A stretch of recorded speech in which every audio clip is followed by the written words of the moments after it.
Alright. So, last time, we continued with fighting the Dryads, which proved to be just as messy as the session before. Because Dryads are a pain in the ass.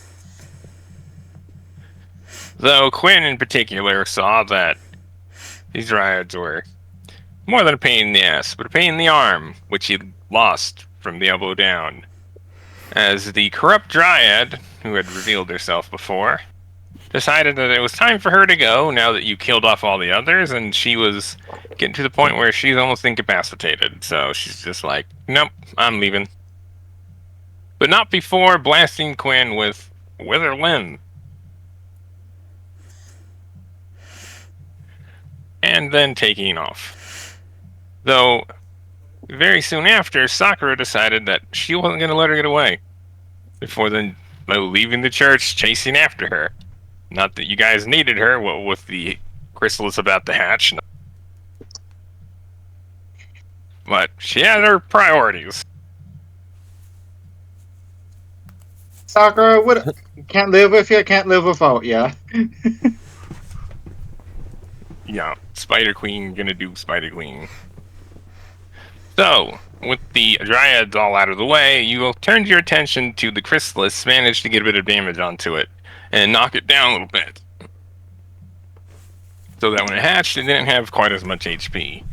And so then it didn't hatch to reveal Day, though with some green skin, or light green skin, and big butterfly wings of like red, which Quinn immediately recognized, like, oh shit. Those are the butterflies native by Huemong, and that they represent death. So not anonymous, not an anonymous ominous. I can't English today. It's totally not an ominous omen. It's also not an anonymous omen, apparently. An anonymous omen. So as the chrysalis hatched to reveal the avatar of nature, what Day had become, which apparently has the grass speaker's will with it as well, because as she speaks, her voice carries with it an echo of another voice on top of it. And Quinn quickly realized, as well as Tiana, oh, that's the grass speaker. So effectively, Fossowine is directly controlling Day. So you are technically fighting the goddess of nature right now. Yes. Who apparently has some considerable beef with Quinn. As she spent the entire time so far just kicking his ass. Before waking him up to kick his ass even more. Suffice to say, the woman might have a problem with you. A little bit. Though Quinn managed to get away from her. And her attacks quickly proved to be very problematic. Lots of AoEs and poison, which has afflicted most of you.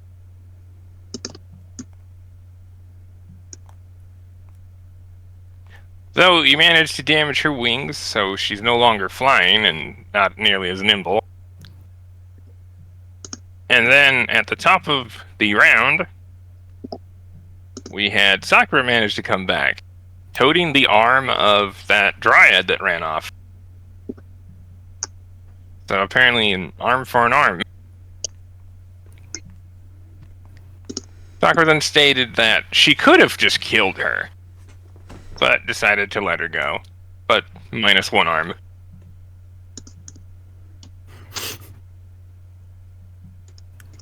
When you're in a petty contest, but your opponent is Sakura.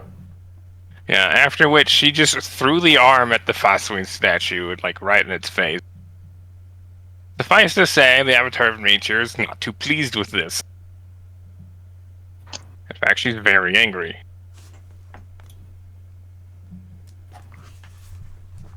And so...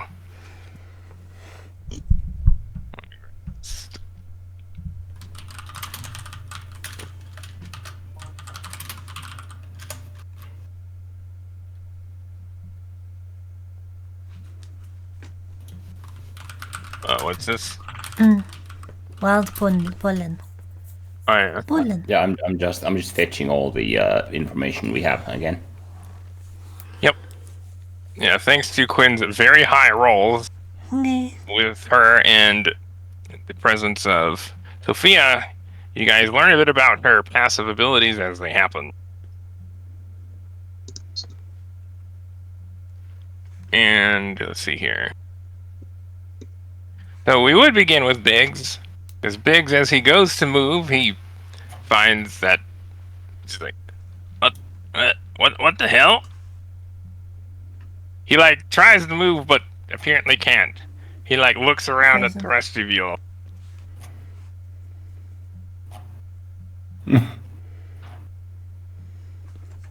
He frozen today. Quinn, you also find you can't move. And Jen as well. Curious. Question mark? So just as y'all begin to wonder what's going on, the purple witch from below begins to stride on over towards the avatar of nature. Please just smite her. Strike her down with all of your hatred, and your journey towards the correct side will be complete. Oh, and as she's walking over, she's kind of like looking around. I see what Amber was talking about.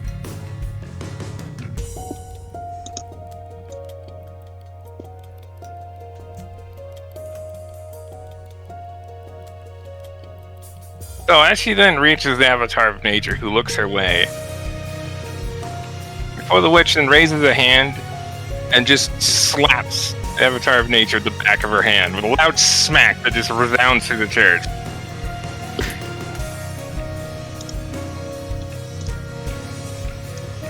I see that you and your sister have learned nothing.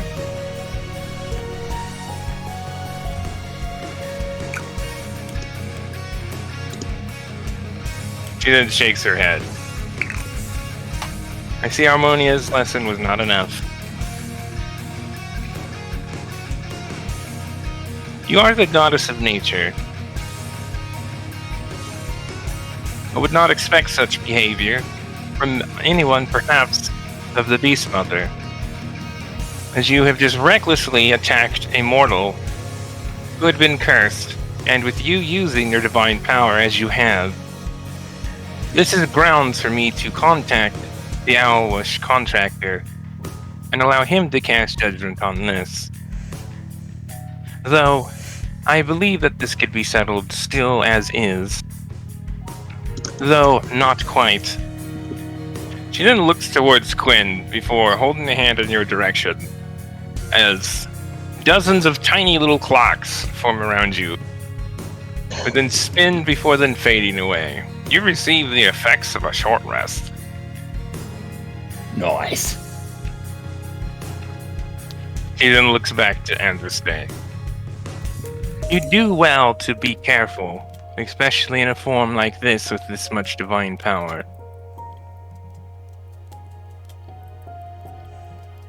She then takes a moment to look around. Well, that is all that is needed. She then the avatar looks at nature, she goes to say something. And before she can even finish, the purple witch just points at her. No. And then just walks back to where she was.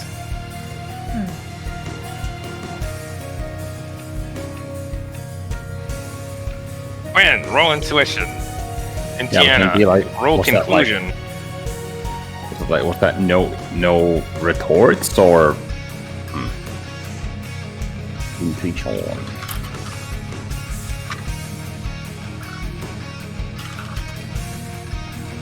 It's at 13. Did you forget something again? 18.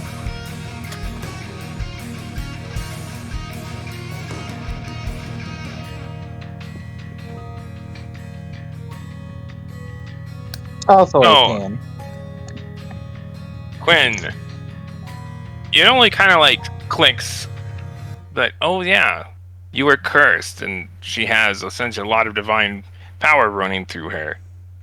And so, with her grudge on you, she essentially overstepped how much that she's allowed to essentially, how much force to be used against a mortal. Not only just a mortal, but against the highest of station. And you're just like, oh, right, like, because she cursed. Yeah, she cursed you. Yeah, she cursed the highest. Yeah, because that's a god. That came from a god, a soul curse, on a highest of station of a cosmic being. See, that alone Okay. isn't what's necessarily the problem. No. But the fact that it's used so much force against you at the same time, it's like that's way overstepped your boundaries. And that's when the witch down there decided to give her a bit of a reality check. And it's like, if I did not intervene here, I could have had the Owlish contractor come in, and then at which point you wouldn't want that. So essentially, she prevented that from happening with a bit of a reminder. And Tiana, you know that she just saved Fasuin's ass right there. By stopping her from making a terrible mistake. Because Quinn over there is the highest station of Odigos. And had she killed him, Odigos would have been very unhappy and probably directly intervened. Considering Odigos is a cosmic level being, that would have been very bad, Fasuin. So the question is,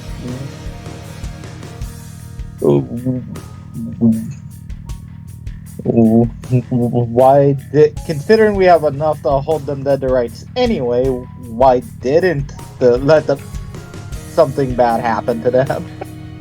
Because what you can do is worse.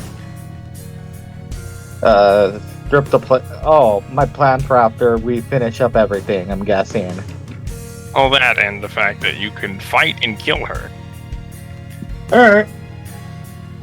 Or rather her head of church, which would then be very damaging for Fasuin, because their primary church and their head of church are their two anchors to the material plane. If one of them is removed, their power is diminished considerably. But then, Quinn, roll religion at advantage. And yeah, you don't need to make this roll, you already know.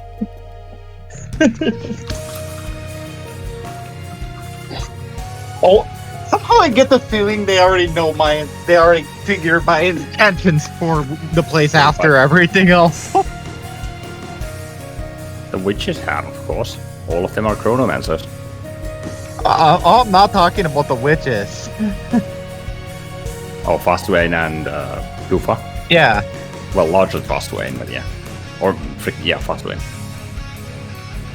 Although considering I'm not being focused right now, I'm actually assuming the twins don't know about my plans with the place after. But they'll find out eventually. So Quinn, you realize something like, this woman's the queen of, or not the queen, but the head of church for Fasuin and Tufa. Yeah, both of them. So defeating her would essentially be a major blow to not one, but both of the twins. Yep. So rather than having a penalty done for Fasuin, if you kill her right now, that would be a major, a blow to both of the twins, which you just that's why, what is that, the Purple Witch down there isn't doing anything, because what you all will do will be worse. Yeah. So it's we don't need to involve the Owlish contractor. Mortal anchor to this world. Good luck.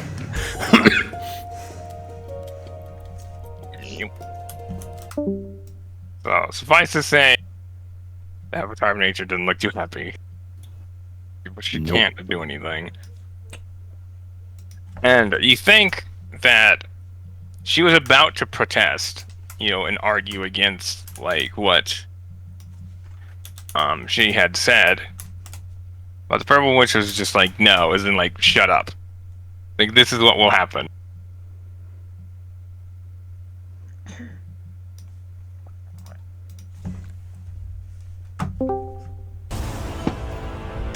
Now, renewed with new anger, we continue. Understandably.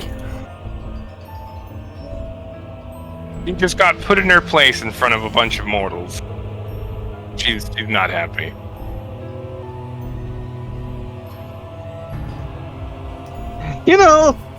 Also this the second Win, time. also roll intuition, another thing. It's also the second time they almost got themselves in serious dog water for this shit. Because remember the book's quest with one of them kicking the sign or whatever that almost hit a mortal Kafakori. Yep. Back then, Kalia almost jumped in front of the fucking Ray.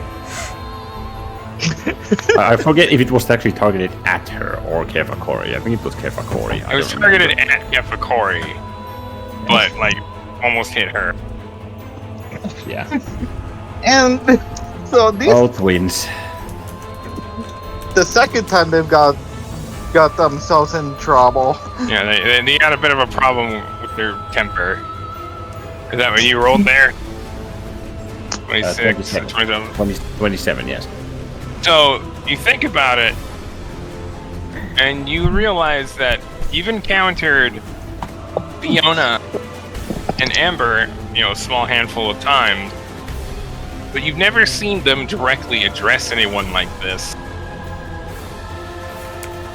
You can only imagine that they would normally do this outside of time, but she made an effort not to do that, to do this inside mortal time so that you all would see it. And you're just like, oh, this woman does things a little differently. Yep. It dried all the laundry out. Yeah, Gosween has been insulted. But that's just too bad for her. Alright, so... Braun, Biggs. Takes aim at the Avatar of Nature and opens fire on her.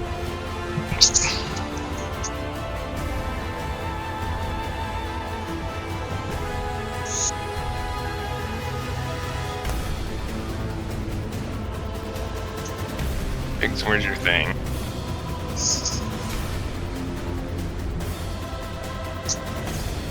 There we go.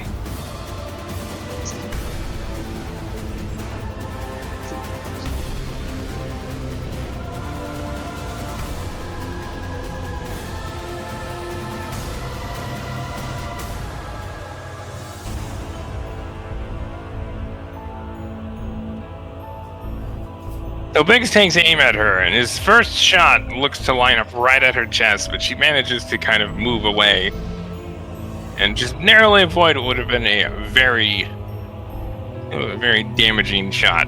He then very quickly follows through with 3 more shots, each connecting onto her. Is he using the FRM1 or the rifle? He just has a rifle. Well, he does have the FRM1 that I gave him. Oh yeah, he would be using that.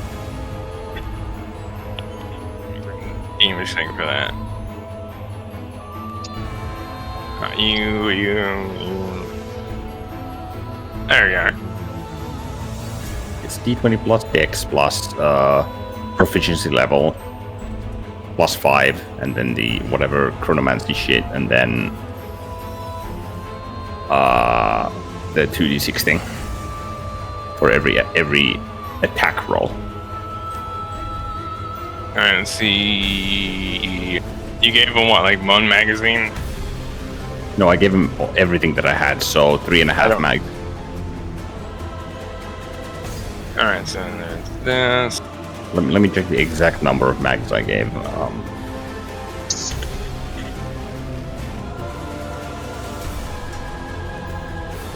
3 full magazine and 13 shots in the mag currently. So if he would have reloaded, he would have 2 more mags and 1 full. So Biggs proceeds to just unload the entirety of the first magazine. You know, like hits the gun with the that's the switch on it. It drops the magazine, and he very quickly replaces it before then shooting at her again. Though as right as she does, there's a click. He like looks at the gun. Son of a bitch! I'm not She just did his alone! bonus action, so he can't clear it. So wait until next turn. I'm not alone! So it's not just you, it's your gun. It's my guns. Plural. Right, Alina, and Alina, my beloved, the only thing that doesn't jam. It's Alright, like so her every gun you counter- touch becomes cursed. her counter goes down by 18. Holy shit. He might You know- have a few attacks. You know, Quinn, I 18, think I'm so- gonna have. You know, 30. Quinn, I think if I can legally do so, I think I'm gonna have to have Val look at your fucking guns and fix them up so they can't jam as easily. He's gonna go to Molt about that. But Why yeah, does X keep misfiring? and then there's also the fact that the FRM1 increases its misfire score for every, I believe, 10 rounds it's missing. Yep, and that's why Quinn or Biggs just misfired. Because the He misfire rolled a 3, but because he's been attacking so much, he got the misfire score up 2 points. So I'm just like, well, this sucks to be you, Biggs. well, it's 3 full round attacks and it's already below 10. So yeah, unfortunate. Damage into her, a bit of damage. There you are. It's like firing at a great red oak.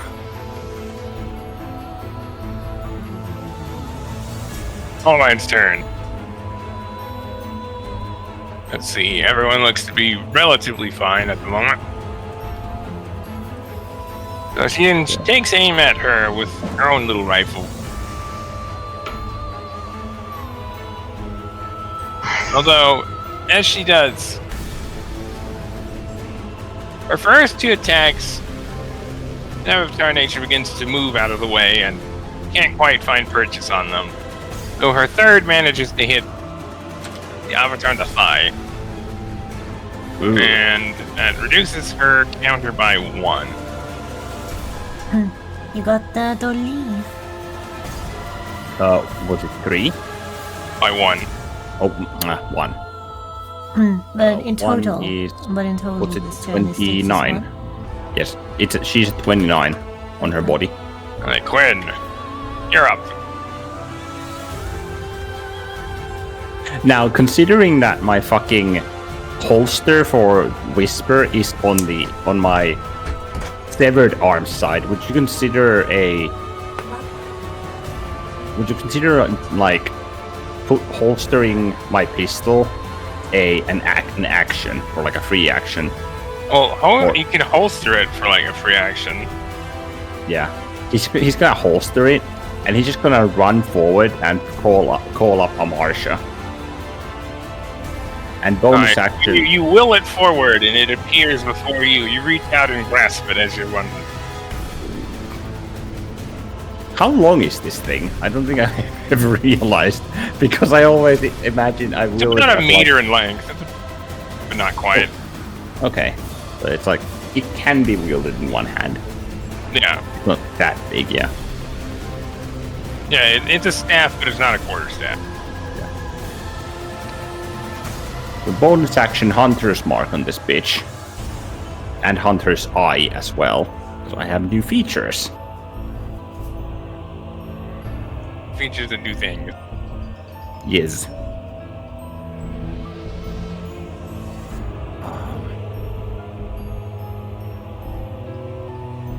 Let's see.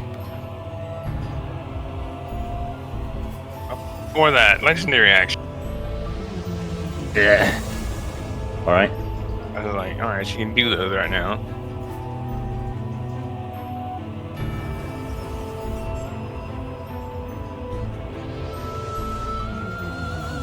Alright. Need Quinn, Daisy, Bella, Robin, you, and Indiana to make strength saves as vines shoot out all around you.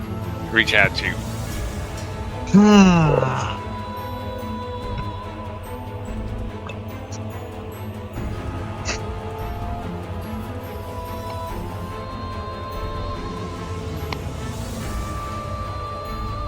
I'm gonna guess 20 is not gonna cut the mustard.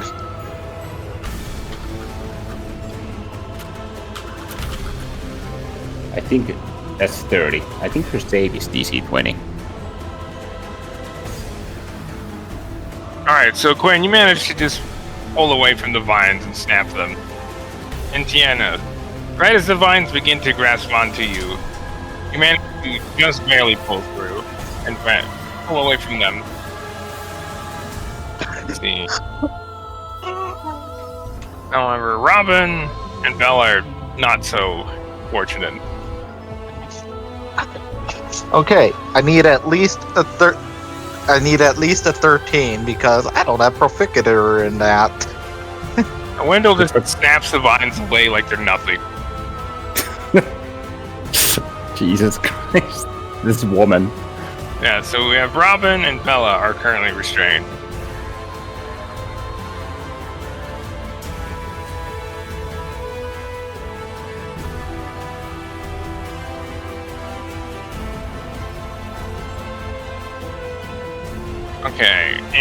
Okay, you can then continue. Because I was like, alright, I need to do that. I would have effectively ran so that I'm like I'm flanking her effectively through Sophia and Wandering Wind. And as I'm like land, I like he swings with his right arm a fucking haymaker straight at her chest with this staff. Alright, make an attack roll. Hold on, she's missing 19.5%. Fucking hell. What? She's at 81.5%. God damn it. Yeah, she might have a little bit of HP. I haven't used a Marsha for combat, so well I've used it once. I think you bonked someone with it once. No, I used the spells with it. You killed a guard with it. Yeah, but that was power word kill. Does she have less than 100 HP? I somehow doubt that. Well, the threshold is much higher for that staff. Oh, it is? Yep. Like 1,000. That is a very powerful power word death. Well, God. it's Odie Ghost. Did you expect less I fives? can't tell you how it is, but it's much higher than normal. Well, I'm gonna be testing that shit out. Oh, it pretty sure won't work on her, but Well, no, not hell. I can't even cast it right now. But like throughout the campaign, I mean. yeah. So it's spell slot level equal to your proficiency against. Yeah, she's a living creature, so. Yep. She's not like the dryads. Fucking plants. Fantastic. But if she's neutral to cold, does that mean that she becomes vulnerable to cold? Because I believe it says if they have at least one level of resistance. The damage dealt by these divine smites deal cold damage that ignores 2 tiers of cold damage mitigation. So so they would have to have one. Yeah, so they would have to have one, at least. Oh no, because it would say that it could be one through vulnerability. But this just means that if they had 1 or 2, like cold resist, that just gets ignored. And if they had like resilience or immunity, it would still knock it down by 2. So it won't take it below 0, so to say, but it can knock it down. That reminds me of something. Cold, but not. It's ironic that it's cold, but it won't knock below 0. That reminds me of something with regards to damage mitigation. Is how do you phrase effects that can take it below that? So if you have none. It says it'll specifically say that if it reduces it below neutral or reduces it to neutral, they then become, vulnerable, etc., etc. Essentially, there's two different ones. Ones that reduce it, and ones that will reduce it and then go further. Gotcha. How many D? It's D. What the fuck was smite? D8? Yeah. Oh god, I have not played a paladin in fucking Yeah, the ages. D8. Yeah, and Yep. 5th level because it starts from Yeah. fucking. It starts at 2D8, 2D8, doesn't it? Yes. Yami, you're the paladin expert. It starts how at does 2 smite work? D8 and then it goes up 1 D8 for each level. Yep. So it's level plus 1. I haven't done anything with Smite since last time I did a Kifi 5s. But like I said, Okay. it's level So plus it would 1. be Yeah, so it would be 6D8 cold damage plus bludgeoning. From what I recall, because of ruling or whatever, you have to call the Smite before knowing if it's a crit or not. Oh, Yeah, these, yes, but like these smites always apply. That's the thing. Yep. So every time you smack them, it applies.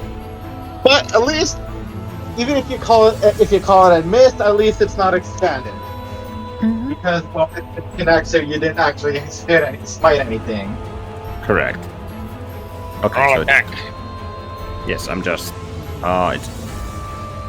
Why the fuck? Oh right, because Amarsha gives a plus 15 to fucking attack rolls. Because it's plus 3 and then. Oh wait. God damn it. Oh wait, you gain a plus 3 to attack rolls damage. So. Yeah. Okay, so another question, because it says it's a Amarsha, it's a plus 12. Is it a plus 12 and then a plus 3, or is it just a plus 3? You'd have to paste it so I can see on.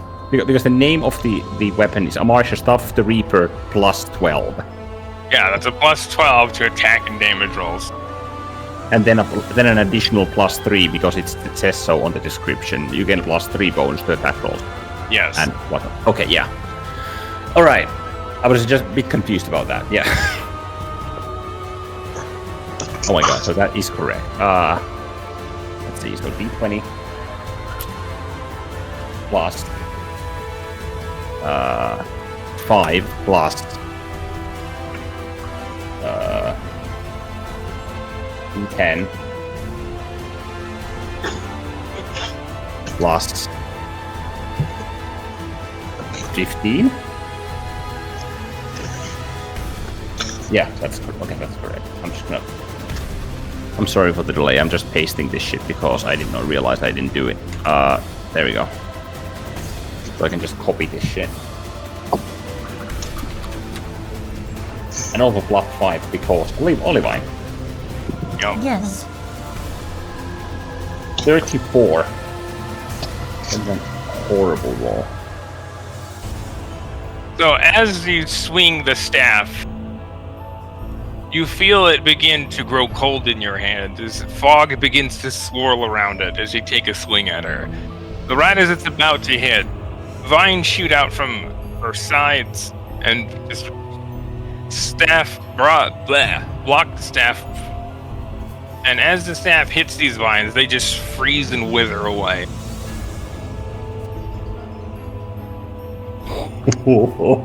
He has a block die. Yep. Well, you destroyed a block die by the sounds of it. Nope, she won. Yep. She only had to beat it otherwise. too. Yeah. Yeah, because it's a freaking. God damn it. Yeah, if she was Oh. successful and, is waiting the attack. She I keeps saw that. something. Because they something attack the I did. normal. They attack the D20. Well, Quinn kind of just ironically plants himself to the ground, pulls it back a little bit, and tries to stab her with the gem at the end. Second attack. This one goes significantly faster. It's a very expensive attack. 38 with 11 neutral, or 11 D20.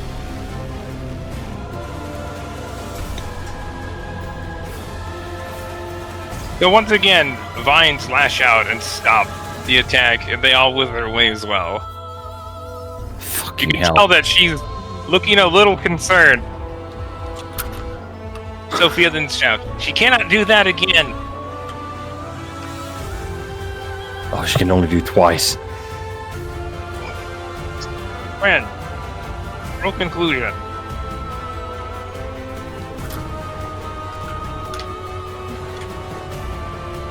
Plenty conclusion.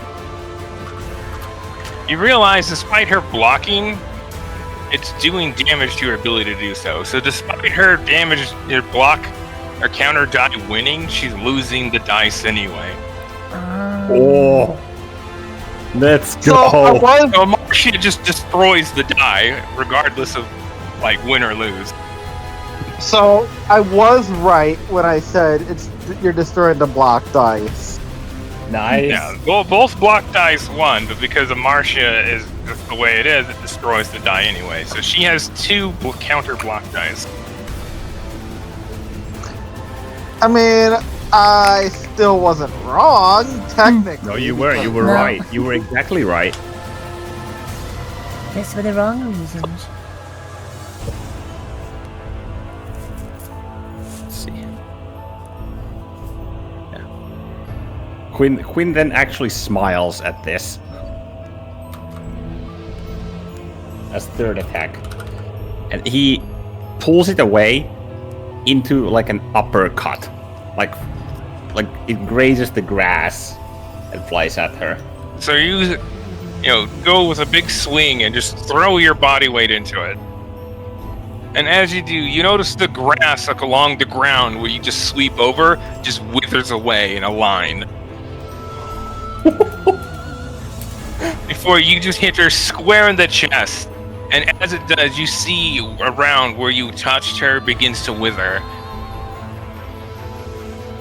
Roll damage at advantage.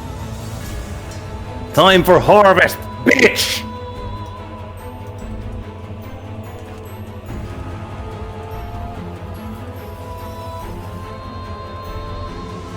Do you want the damage type separated? Let me check. Yeah, just roll them all separate. Well, it's going to be a D4 for bludgeoning. And then a 6d8 cold.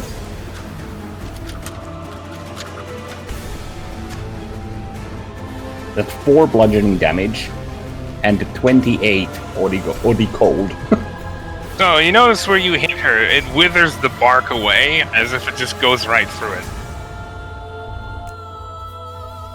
Oh, so He's it's unable to mitigate that.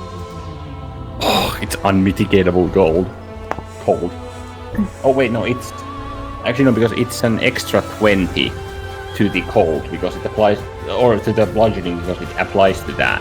So it's actually 24 cold, or it's 24 bludgeoning There you go. and 28 cold. And the counter is reduced by 3. Nice.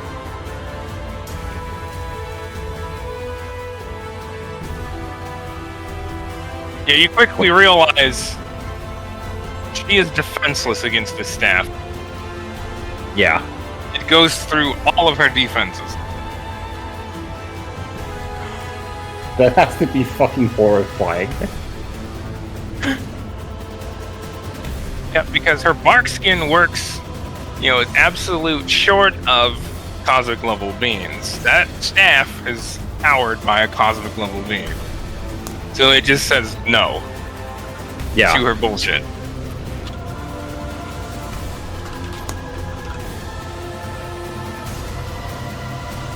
Oh my god. Yeah, because it's a 1 tier higher, but it's still acting at the mortal level. Yep, essentially the staff itself can only do that, and any of the spells that it casts as well. Everything that the staff does is considered cosmic level. Yeah. Because it's using the divine power of Odios.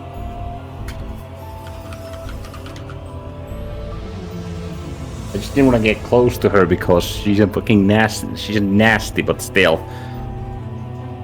I don't want to wait. I didn't want to waste a fucking turn to reload every other turn.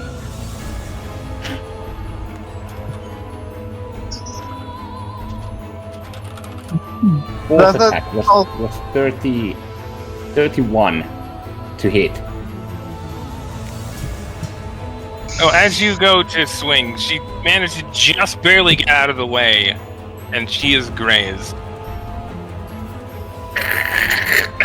Quinn, roll 66. So you notice, despite missing her, the cold of the staff still manages to graze her and do a bit of damage. Jesus. Without even touching her. Still hurts her. That was 66 was 21. So you deal 21 cold damage that just goes through her shit. And then because she dodged the actual bludgeoning, but yeah, 21. Yep.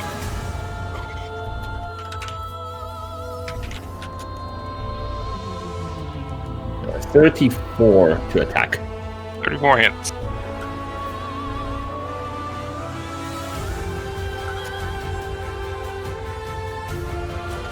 Bonk. And 21 points of bludgeoning and 23 points of cold damage. Once again, as you hit her, you see the bark at the point where the staff hits begins to wither. You reduce 3 again. 3 charges. That puts her at 23.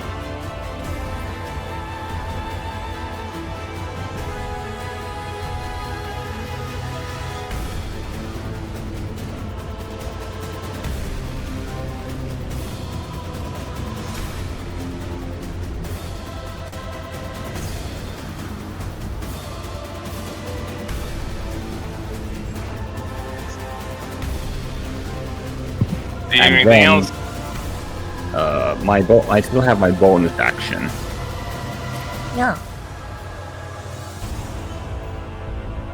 Why do I not have Misty Step marked?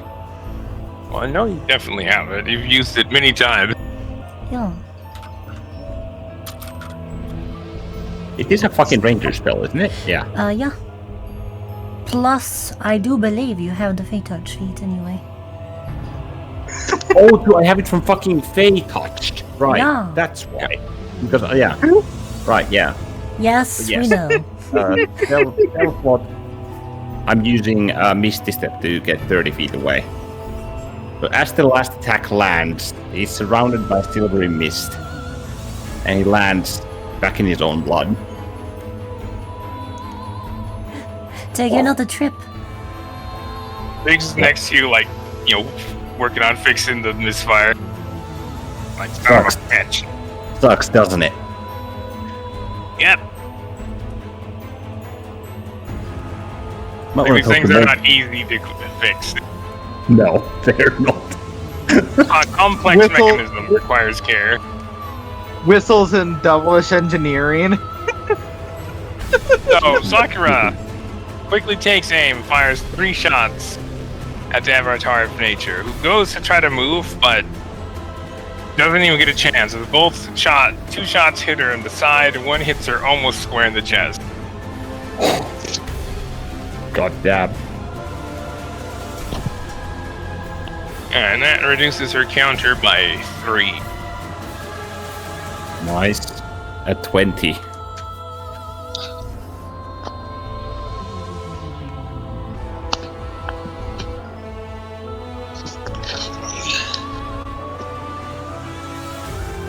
Avatar of Nature's turn.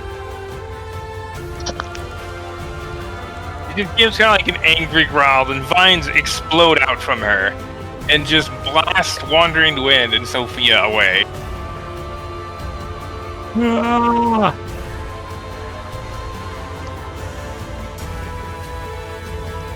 Alright, let's see here. She, like, punches her fists and then covers her chest with both hands. And as it does, you watch a lot of the damage of her bark skin begins to repair a bit. Hey, Gwen, roll 66.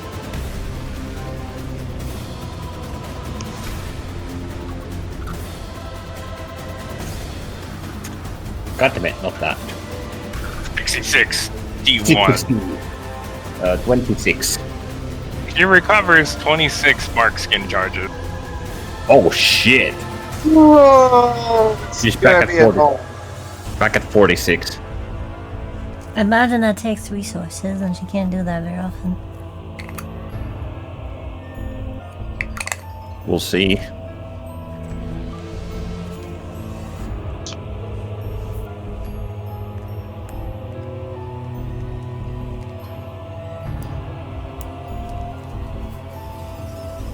Even if it does, we can still freaking overcome her threshold of how much she can feasibly recover. As I said, I didn't say we couldn't, just that it's going to be annoying. The specific wording there. I know. Because that will be very specific. Yup. The wings recover 1 charge, I imagine. What? The wings recover 1 charge, or the regeneration has started, so they'll be back in 2 turns, and then can be used the turn after that. This is what she just used.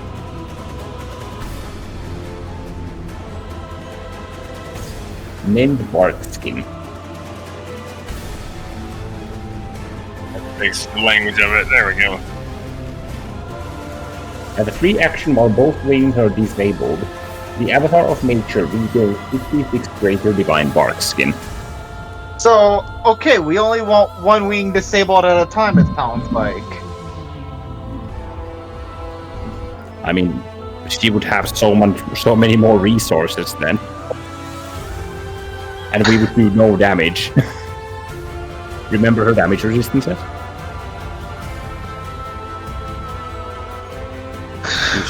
As long as the body is intact, she reduces everything by 75, like at least half, and then by 75%. Yeah, she has pretty high resist, which Marsha just ignored all of them. Oh, this is gonna be frustrating.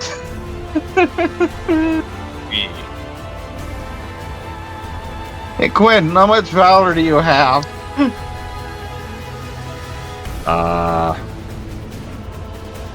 1.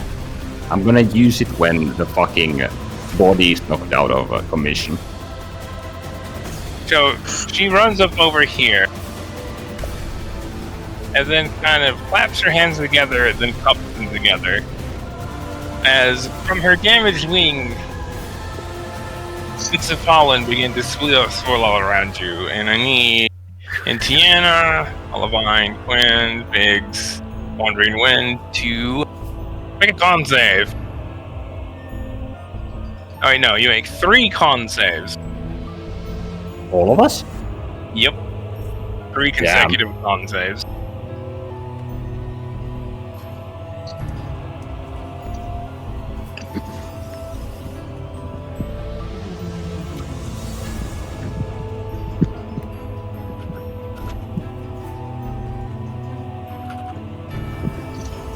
I started off with a good roll with that, but then the other 2 sucked. No, not 1 though. You won't go on channel, but I'll transfer it. What? Yummy rolls in text play. I'm moving it to play. Thank you. That's a natural 20. So Quinn, you managed to shake it off because you start to feel a bit drowsy, but you kind of catch yourself. And Tiana, you feel yourself feel sluggish, and then you just fall over. You are asleep. So is Biggs and Olivine. They just fall over. Snoring of it. Biggs has like this obnoxiously loud snoring. God damn it. The Biggs, Olivine, and Tiana are all asleep. Yep. Can my patron Then wake me goes up? after you, Quinn. Of course she fucking does. Inez, you're awake. And she throws 3 kicks at you. Hold on. Fuck.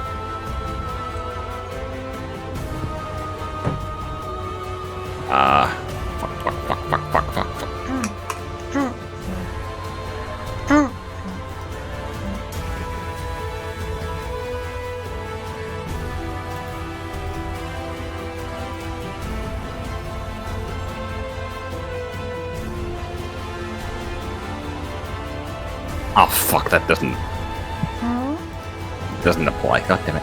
So she very quickly manages to just hit you with all 3 kicks. Though with her third one, she kind of steps back a bit and just swings really hard and just hits you like right in the side. Gwen, make a con save. I'm using a point of determination for this. Remember, you have Thunderside defense as well as all things else. I do, but I'm using my my immediately renewable resources first.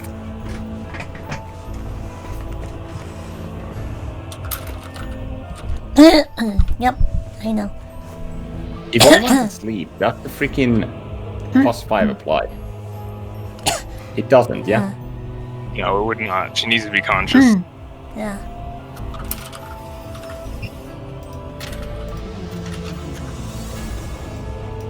Yeah, Fuck big you, troll type shit. Buffline! Up yours! That's a point of determination as you back. feel your body begin to seize a bit, you manage to just, stomp your feet and just brace yourself, and manage to shrug it off. You are about to be stunned. Yep.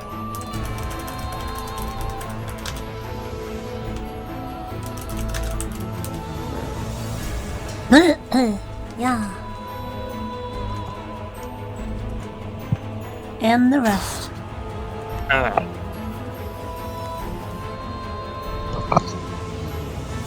Until the end of their next turn. Oh god. Yeah, which means you pass 2 turns. Potentially. Yes.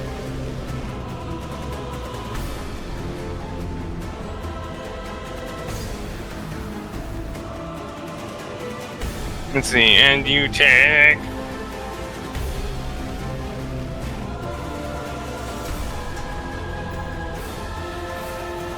Oh wait, I can also use the ring as a reaction.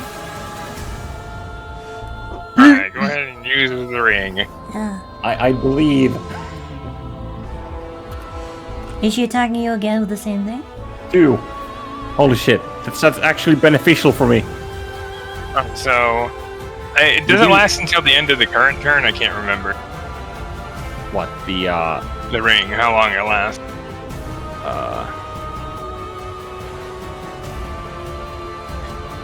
Wait.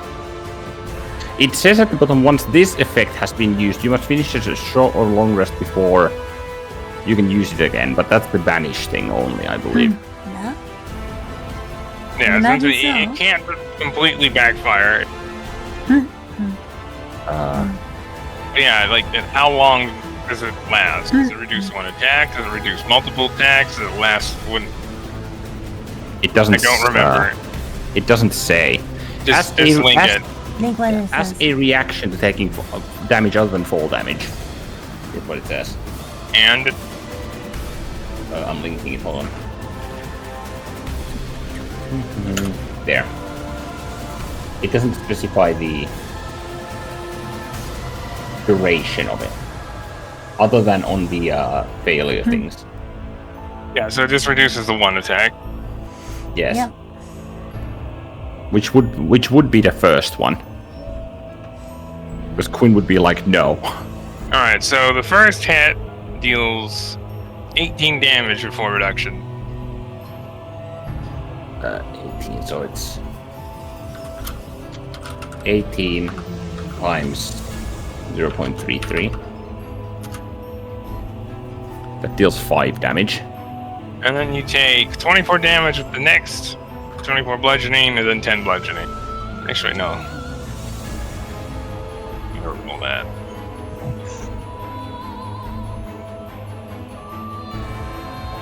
You take 15 bludgeoning from the second attack. Oh, 15? Yeah. Alright. So not 24, but 15. Okay.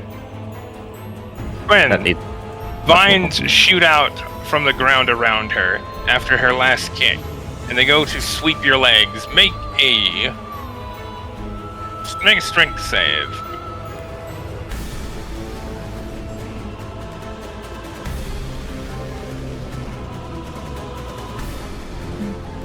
Is this considered a spell? No, this is an attack roll. Yeah.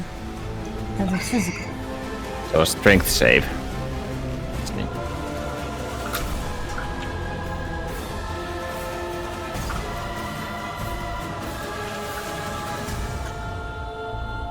$26. So as the vines sweep at your legs, you manage to hold your ground and just kind of like, pull them away from your feet and snap them.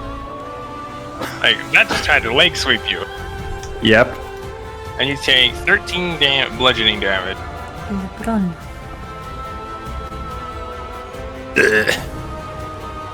Still hurt. His ankles are crying. Yeah, that hurt a little, but you managed to, keep your feeding, your footing. You're feeding. Footing. Alright, that ends your turn. Antiana, your turn. Can my patron wake me up? Nope, you're just snoring away. In Snoryland. Alright, Sophia's I turn. have to try with the can my patron wake me up thing. So Sophia runs over to Olivine and just takes her away. Olivine's just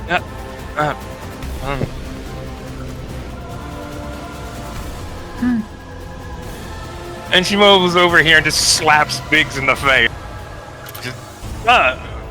Biggs takes 1 bludgeoning damage.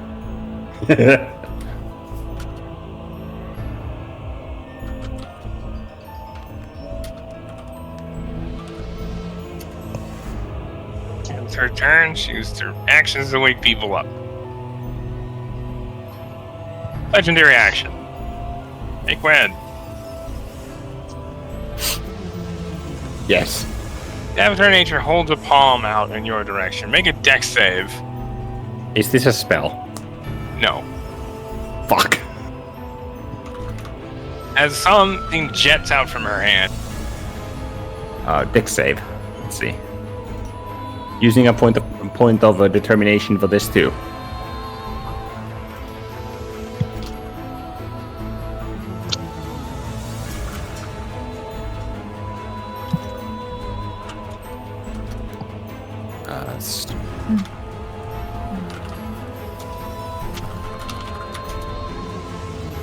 Nice. So you manage to kind of duck out of the way as this vine shoots out at you and then hits the ground behind you. And you notice as it does, it just draws up the blood into it. Oh. Yeah. I imagine that's what fire wings do as well. You're like, oh, that was its proboscis. Proboscis They healed a little bit from the blood.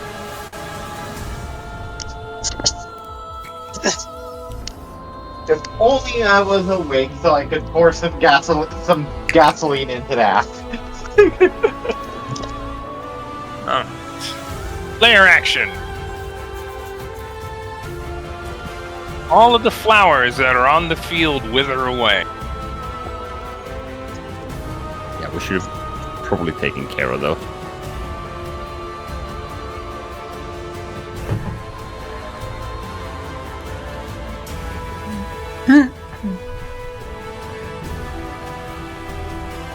Con save as pollen spreads into the air, but seems different than last time. So everyone makes a con save. Yep.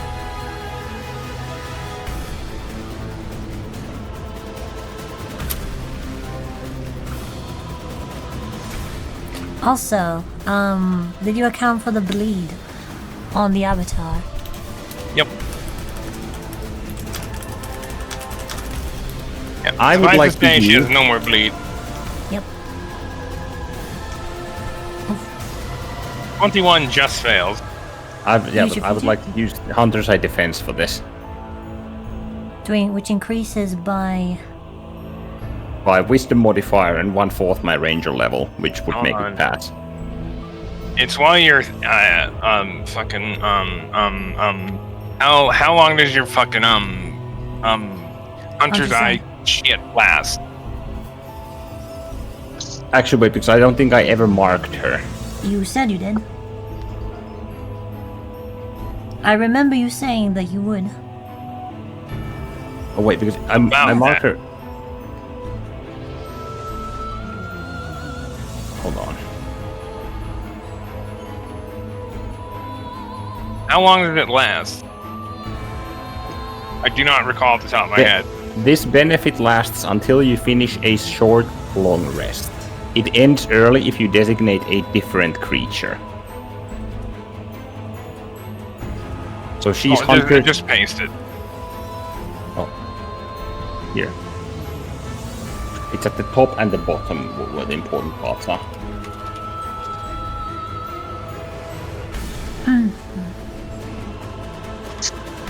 It's this. And then this.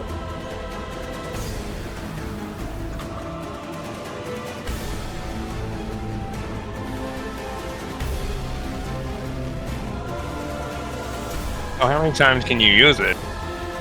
Equal to my wisdom modifier.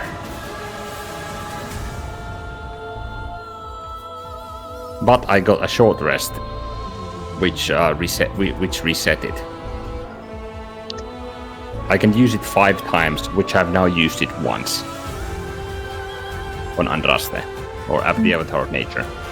Yeah, I want it so it's you have to do it again each turn because that is way too powerful if it lasts until your next short rest or long rest because that Hunter's means it Eye could already last like does. 30 turns on one charge, theoretically. More than that, hundreds of turns. You're talking about the effect that activates other effects, right? Hunter's Eye. No, just Hunter's Eye, period, is if it's like you could technically do it on like 5 different enemies, but like say if the fight would last like 10 turns, well, that would be on one charge. That is way too powerful, especially with what it does. Because I thought that this was one charge every time you use it, and you have to use it each turn. Otherwise, I would have been you could do this exactly once. To be clear, Hunter's Eye is one target only. It doesn't always. matter. It's too powerful. Okay. Like I said, I was operating under the assumption that this worked per turn. Like you have to refresh it at the start of each turn. Otherwise, it is way too powerful. Look at all the shit you can do with it. That is way too powerful for one charge. Yeah, and then all the other effects also would have to be. Hold on. Because like I said, I said this as much that you would have to, refresh it like each turn. Wait, hold on. I'm replacing the text at the bottom. This benefit lasts for until the It won't take an action to use this. start of your next turn to extend the duration. Yeah, I'm gonna make it so it doesn't take a You bonus must action. You can just do it. Use another. You must use another charge. There. Now the wording at the bottom it has been now changed to this.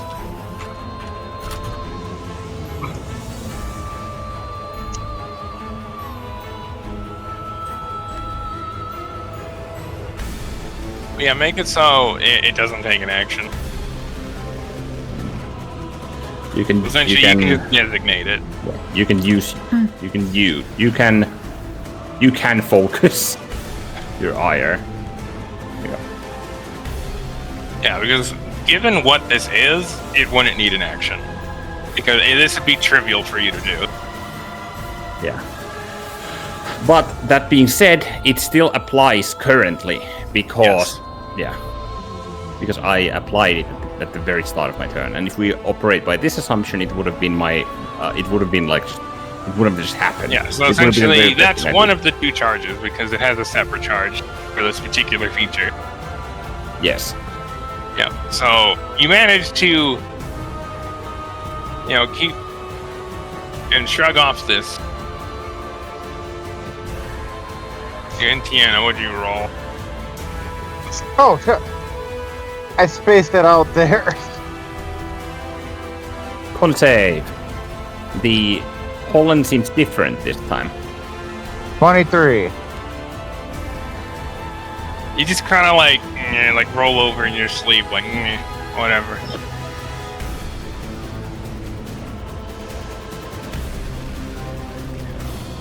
Let's see. Or Bella. Z. Everybody succeeds except for Bella. No! You'd think that she'd succeed. She has good con stuff, but she rolled like shit. Yeah, unfortunate.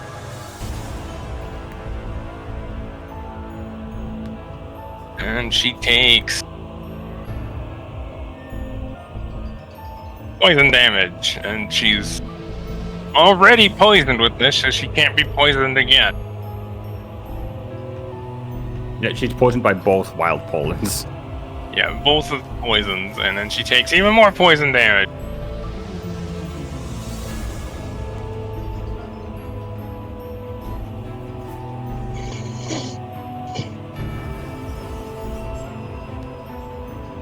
Alright.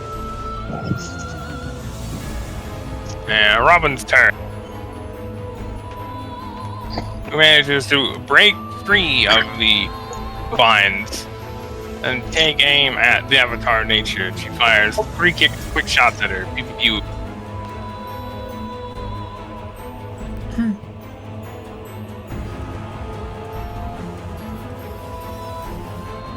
You, Robin.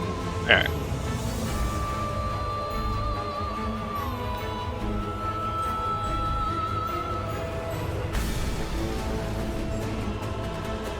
So, all 3 shots from this rifle hit into her side, as she's currently busy beating up Quinn.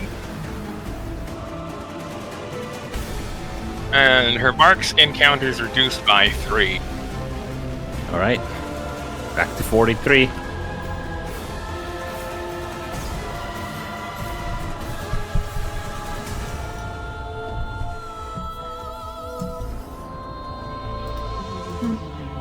Wendell. Again, she's cranking her weapon with malicious intent. That ends her turn. It takes an action to prep this thing. Yeah. It's a full round action to prepare its next attack, but it does a lot. It does a lot of damage. Yeah, it stings. Alright. Church action. Avatar of nature. The ground beneath your feet begins to glow white with divine power.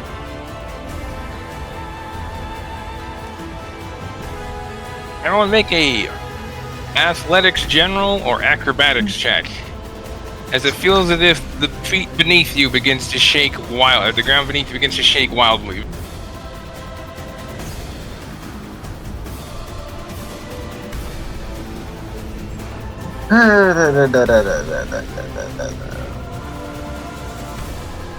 Wait, you can't do that. You're asleep.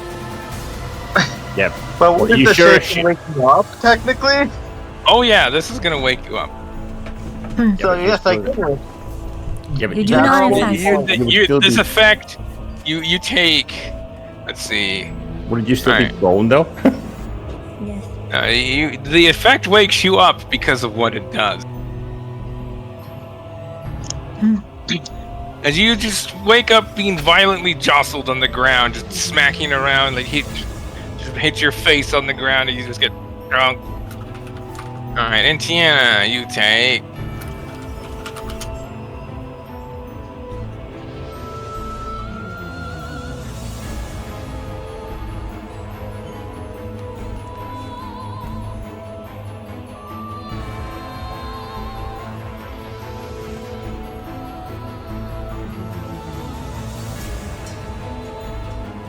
With 4 reductions, you take 79 bludgeoning damage.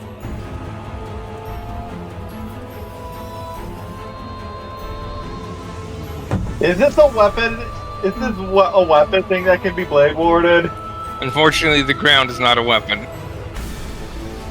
And even if it were, this would have happened, before you awoke, so... So Quinn, you manage to just barely keep your footing as you keep your movement steady. However, Robin, loses her footing, and Bella just falls over being restrained, and now she's restrained and prone. Oof.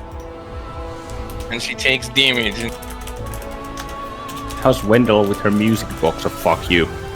Music She box. just kind of braces herself and is largely undeterred. It occurs to me that her heavy weapon is definitely an advantage when it comes to keeping her footing, because you can just be like, plant it down. And she just uses the weapon as a brace. Yeah. Bella, you take more damage.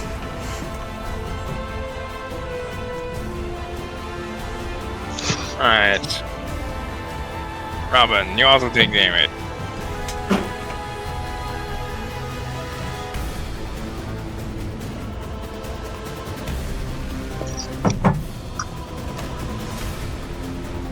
And everyone else manages to, avoid the jostling. Okay, and Wandering Wind's turn.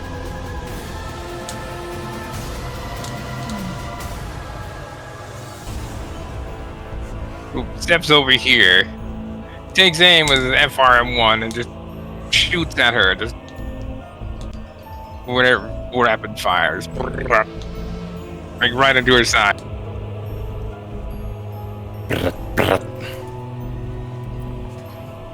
And all the attacks hit her dead on. She loses 24 charges. As Wandering Wind just unloads this thing, very quickly, reloads it.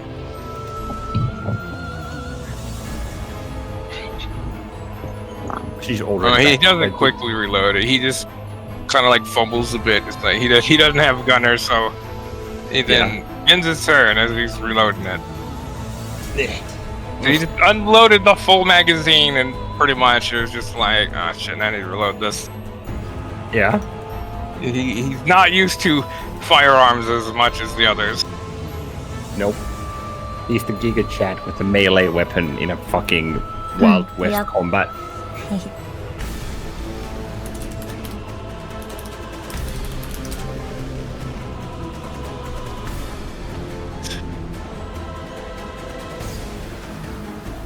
And Bella is not doing well. Nope. Suffice to say. Alright, legendary action.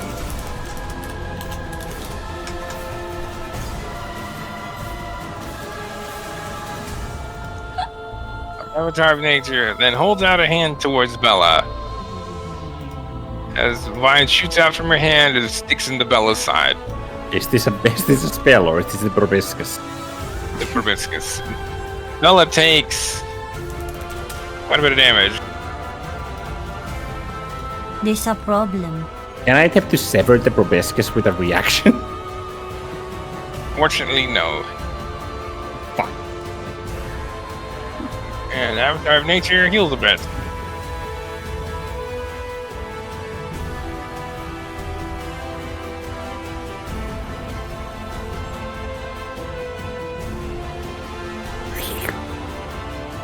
She regains 3 barkskin charges. Right. 23. Bella's turn. She takes a bunch of poison damage.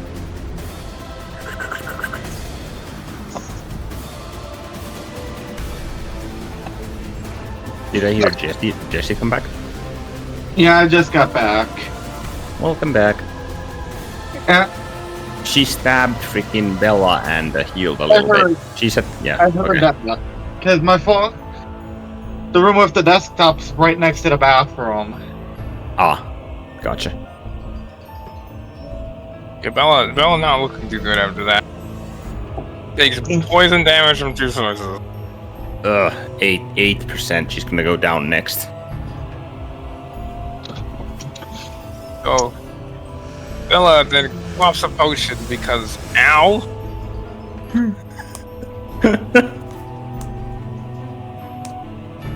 She's gonna heal a lot from this.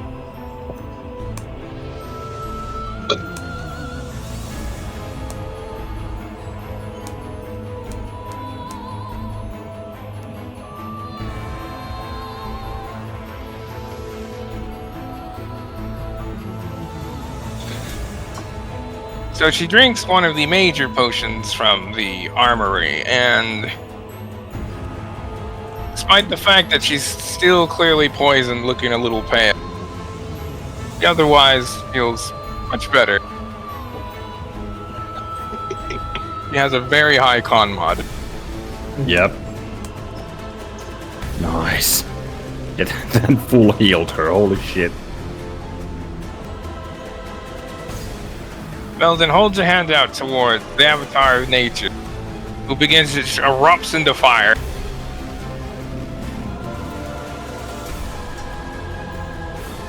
And she takes... But she loses 3 charges. Back at 20. And she is currently burning with 22 burn charges. Holy fucking immolate. Bella rolled pretty good. Yeah. And that ends Bella's turn. At the top of the round, we shall take a short break. Oh yeah. Fucking whiskey collectors. They're the, like, so fucking... Added the at least we had the whiskey part there, because without that, a 12-year-old is this many dollars. I'm like, what? Yeah, it's like, sorry? Biggs takes aim with everyone right up the avatar of nature. So right as he does, Avatar of nature holds a hand in his direction. His vines shoot out from her wrists around the gun and just wrenches it from his hand. Hey, 5s, roll 1d3. Oh. What was of that? That's a 3.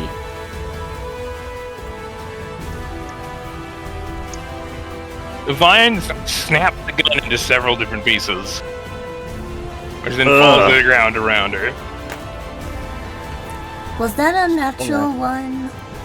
I mean, it's a natural 20. The 1d3 is to see what you would do with it. Sorry, Biggs. Biggs then draws his rifle, but he just lost his action because of that. Yeah.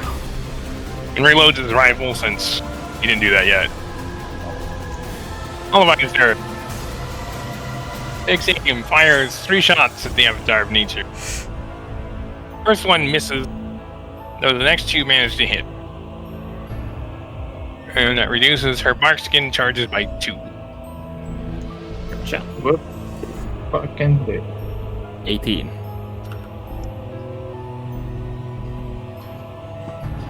Gwen, your turn. Well, more a marsh swinging. Roll attack roll. Actually, where does the proboscis come from? Like, where does it exit her? From her palms. She tried to go for her, like, arms, in that case.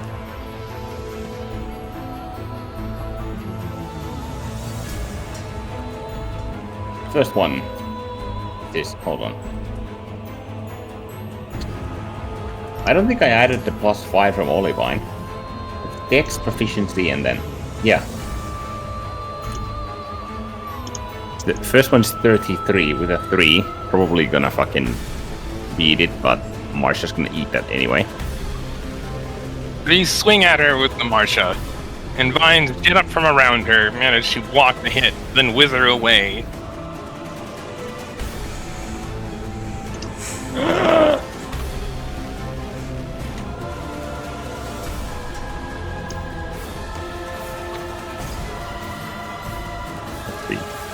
Second attack. 40 with a total 6. My fucking natural rolls are ass. Come on. The rolls suck. Once again, vines shoot up around and then block the hit and wither away.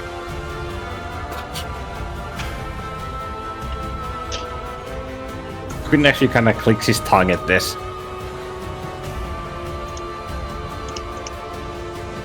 Third one. 37. And that one hits. So without the vines now to get in your way, you just swing down and like hit her in the shoulder, like on the chest. And then all the bark in there begins to like wither.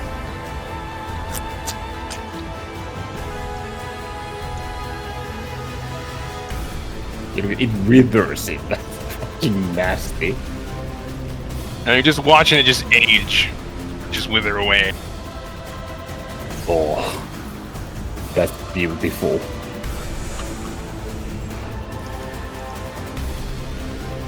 That's a good roll.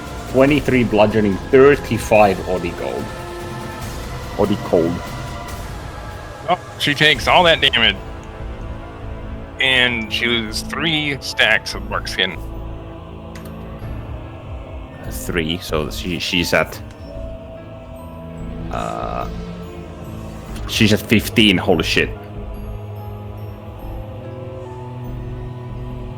And then she's gonna get right back to full. Natural 20.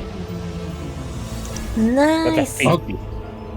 Fucking No, 50. having enough of this bitch, you swing wide and just smack her in the face with the staff. Fucking 50 for an attack roll, by the way.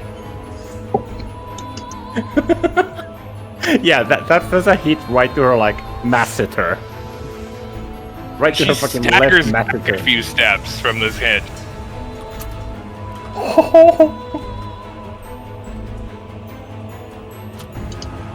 Roll critical damage at double advantage.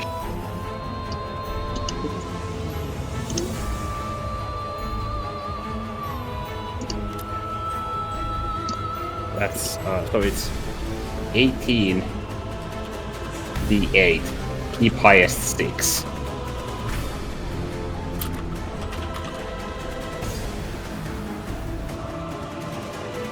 Wait, triple advantage you said?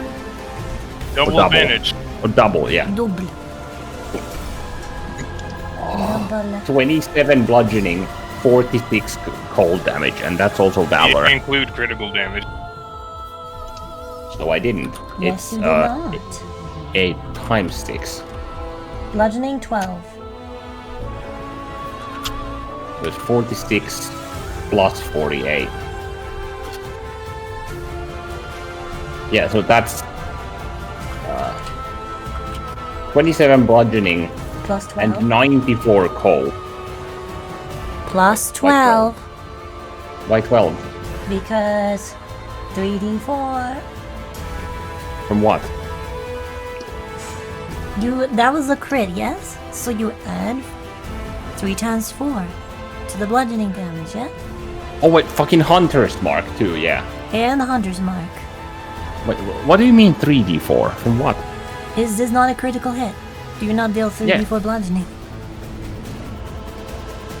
Yeah, but where's 3d4 from? Or not 3d4, but d4. Or 2d4. Yeah, I rolled it earlier. 3d4 Hey, Quinn. KH1. Roll Yes. 1d5. 3. So as you hit her, like the bark skin around her face just withers away into ash. And she loses 22 charges. Whoa. That's a Wait. big hit. You watch as a white shell forms around her. Though instead of shattering, it is drawn into her. However, Marcia begins to shine bright with divine power, causing the white orb being drawn into her to shatter to pieces. According to her note, that would leave her at less than 0. Yep. Alright, and so this is what just happened, but because you were the one to do it, it didn't work. But did Amarsha fucking eat her leg rest? Here, I'll show you. So I'm freaking get it.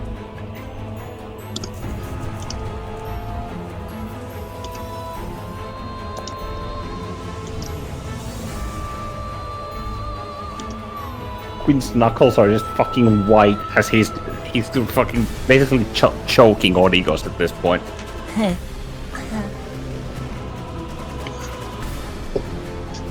Swinging solid hits like at vertical and horizontal lines when you're not thrusting is actually fucking taxing on the arm, like the extremity parts of it,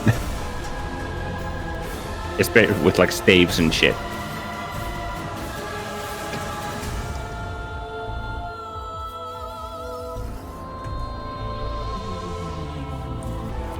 And that's also Valor. Let me add that.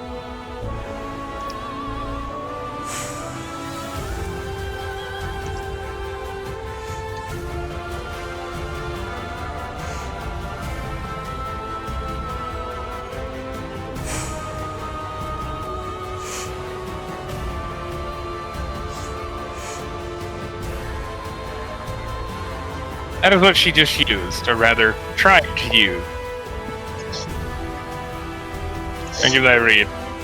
Legendary Resilience. If Avatar of Nature's Greater Divine Bark Skin charges are about to be reduced to 0, she can choose to instead expend a charge of Legendary Resilience to regain an amount of charges equal to 50% of her maximum.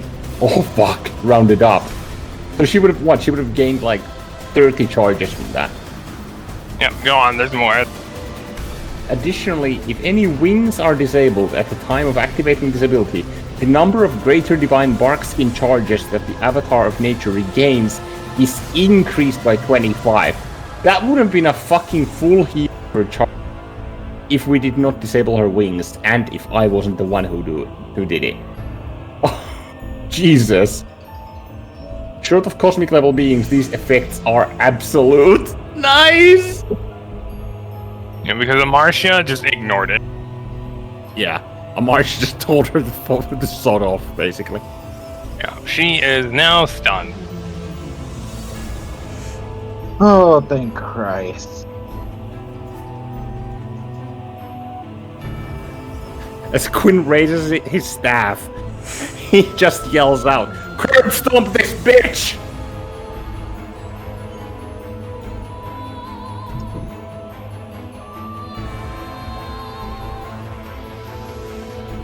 And that also ate a leg res of hers.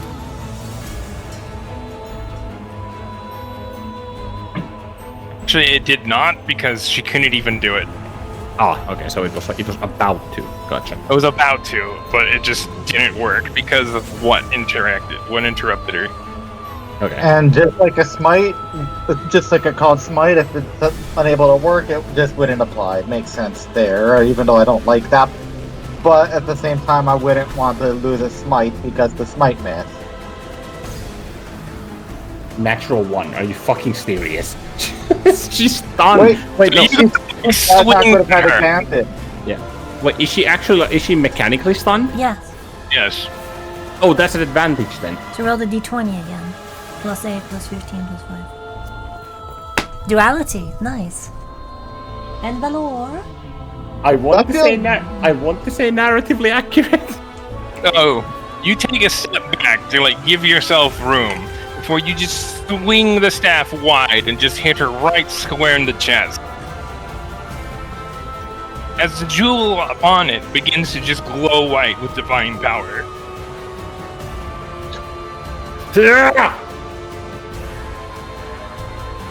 And as you strike her in the chest, you watch her skin all around the blow into wither.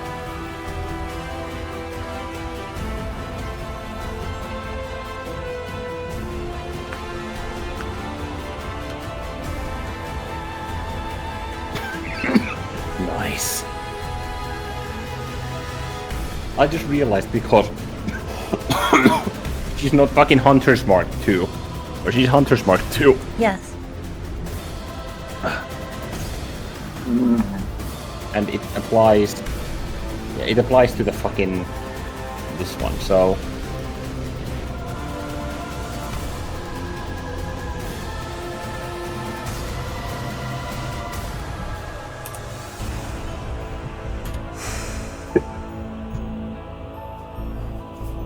That's fine.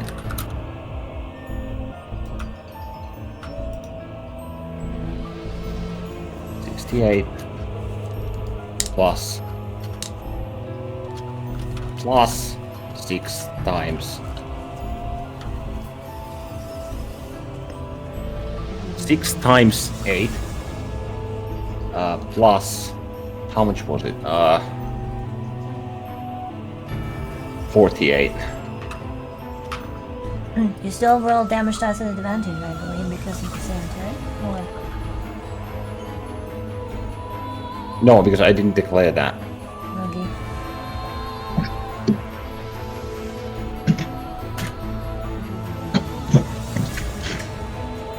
$36 bludgeoning damage and 126 cold damage. Multiply that by 1.5. Every damage, yes? Oh yeah, because yeah. Yep, she's considered weak. I'll combine that. Except for the cold, times that by 2. Right. And she is defenseless against Marcia. So, yeah. So what? The bludgeoning is 1.25. 1.5 times by 1.5, and then just double the cold. Let me write that down actually. Double cold damage and 1.5 everything else. That's 54, and then 252 cold. 252. Yeah, 252 cold. Yeah, as you watch, from where you hit her, just withers, and you can tell that the power of Marcia just dominates hers. He takes a step back as violent winds swirl around him.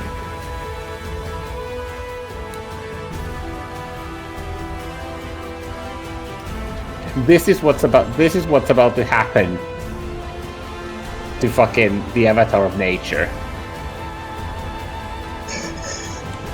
So action surge, do it again. Yes. I would like to crit this by using a point of valor. Roll critical damage. This is a more accurate thing, Fives. I like the DMC one more. Because Nero's actually cracking the floor. You have what? How many attacks? 3? 5. Well, no, I mean you, because this would just give you more of what you would normally have. Oh, me. Oh, like normally me. It's 3 plus rapid fire. So yeah, this would give you 3 attack. Okay, so it well. Rapid fire can only apply once. Yeah, and okay, action surge needs to be reworded in that case. Gotcha. So it's 3 attacks still. Yeah, otherwise that'd be like 8 attacks. It's kind of ridiculous. Yes. Rapid fire is already powerful enough as is.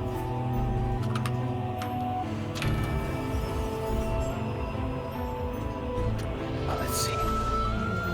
What is it? If I put it in brackets, it applies the like this. 20. Yeah, it does increase. What the fuck? Whatever. It's 33 because I put 1.24 instead. What the fuck am I doing? Can someone tell me? 1.5. Yeah. I'll put the same damage number for 1.5. Jesus Christ. 39, thank you. Yeah, that's considerably higher. 68. Plus 6 times 8. Plus 40.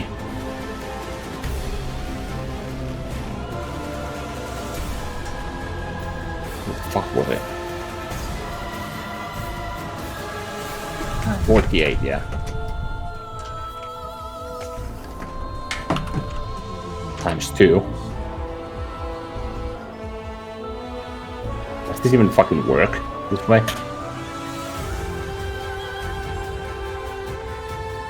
Is that correct? I think it is. Yep, looks correct. Yeah. The first attack is 39 bludgeoning and 260 body cold. And once again, as you just swing, it just hit her in the chest again. And her skin around the blow begins to wither. As the cold embrace of the call of the grave begins to creep across her. That shit fucking hurt. He's just doing these fucking heavy overhead swings as hard as he can with his non-dominant arm, mind you. And you can just feel the divine power channeling through the weapon as it just leaves clouds of fog behind it as it swings. Nice. Hold on, let me just see what it was.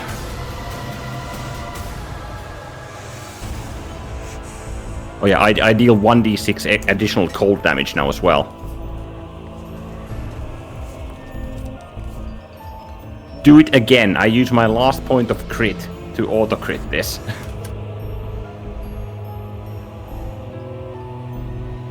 Critical damage. The second attack. This feels like you're doing the Nano Machine Sun moment, though. Ah, da, da, da, da, da.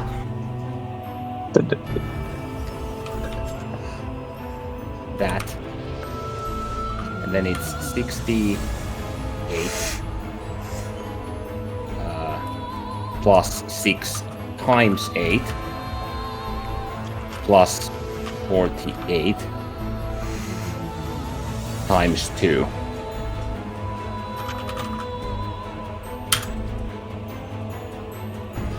$242. Actually, that's an additional 1d6. So it's 244 cold. And 39 bludgeoning. Man, I would say make a strength save, but just the power from this just throws you away as vines shoot out from all directions and just blast everybody back to the wall. Quinn's about to deliver his last strike. He's just fucking blasted. You swing at her, and just as you just get thrown away, make a con save. I'm guessing she's not feeling too hot. And one of them just like smacks into the statue of possibly That's too far, yeah. too far. Just knocks into it, it just falls on the ground, and you are all prone.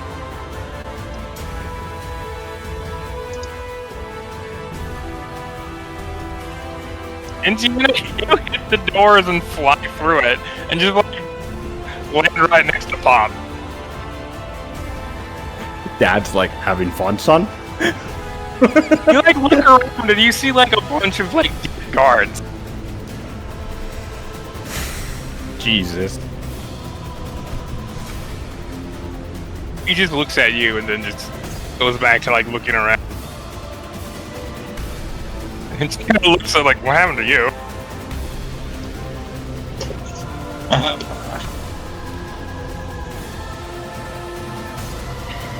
Alright, and you're prone, so that ends your turn. Unfortunately, yes. Sophia just lands like right next to you. Olivine just falls face first into your blood. She just like...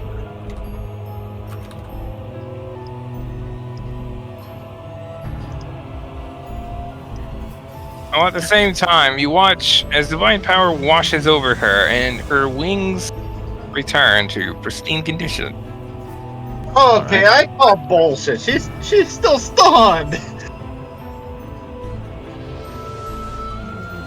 Ch.1 is not playing. Apparently.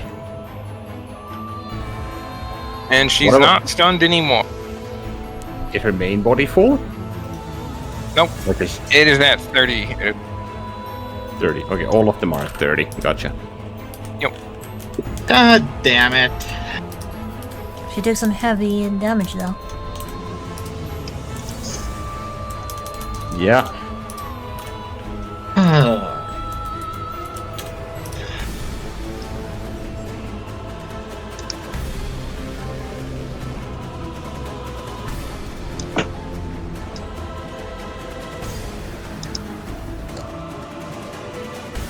He then kind of like growls at you, then speaks with the echo within her voice.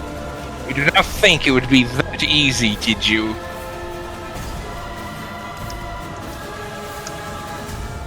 Quinn just kind of like looks up from the ground, like really with difficulty raising it because he has his functioning arms on the side where he's supposed to like look.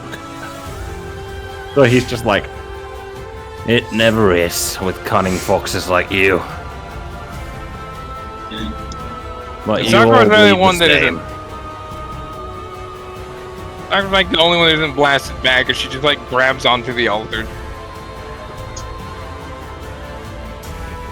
Why can't bitches just know their place and just accept what's gonna happen?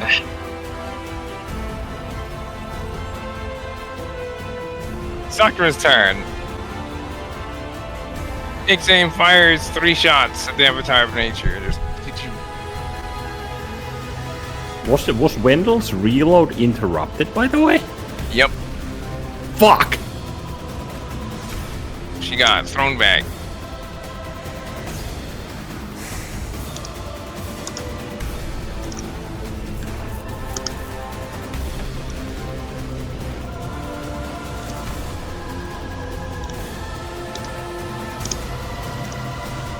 No, 3 arrows then strike into her. And it reduces her counter, her charges by 3. Whoop the fucking And notice she almost manages to dodge one of them. God damn. Close. She's at 27. Sakura just kind of smiles. She's a bit more evasive with those wings up. Not bad practice. When even Sakura almost misses. Suffice to say, the wings might be increasing her AC. Yeah. Yeah. Oh, Have you by ever the tried way, to shoot yeah. Have you ever tried to shoot a mosquito with a fucking handgun? And her turn. It's like trying to catch a fly with chopsticks. That's more feasible than shooting it with a gun. I've shot a spider with a BB gun. Does that count? So the Avatar of Nature opens her hands wide before then slowly bringing them together.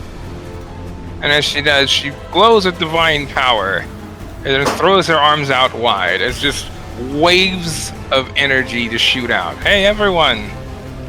Make 3 con saves. At disadvantage because you're all prone. Am I far enough away? Oh, because this washes over the entire chart. This is about as fun as sawing my leg off with sandpaper. I'm using determination on 2 of them for advantage. Well, you'd put it to just straight. You're rolling at yeah. disadvantage. Oh, okay.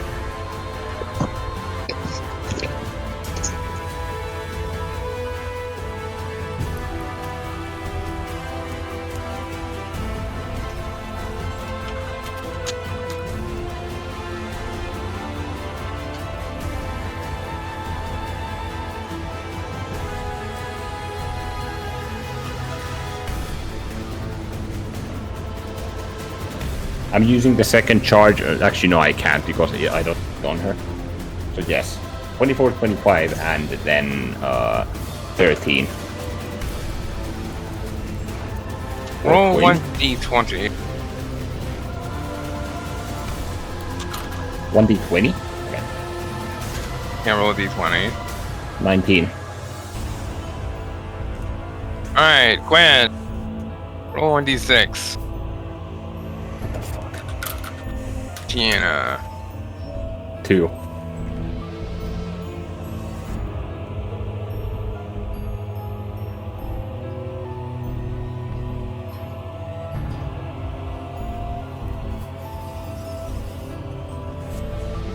Curious.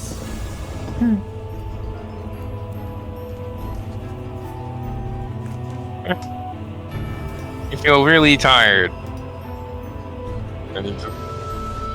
You are asleep. I'm so checked out due to frustration. I don't even care anymore. And Tiana, roll 1d6. Whoopsie fucking knew. What's gonna happen now? What next? You are paralyzed.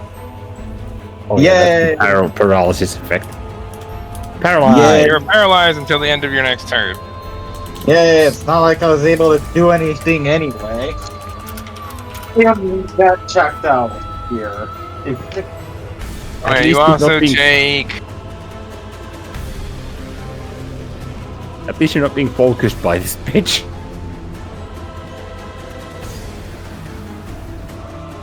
You also take 27 poison damage. When you take half of that, it's applied technically before you fall asleep. Gotcha. So it's So you take 13. Yeah. 13 poison damage. Let's see here. and I'm also asleep. All right. Same condition. Nobody as, passed that. Damn. Same condition as Indiana, so until the end of next turn. Let's see. Biggs also falls asleep.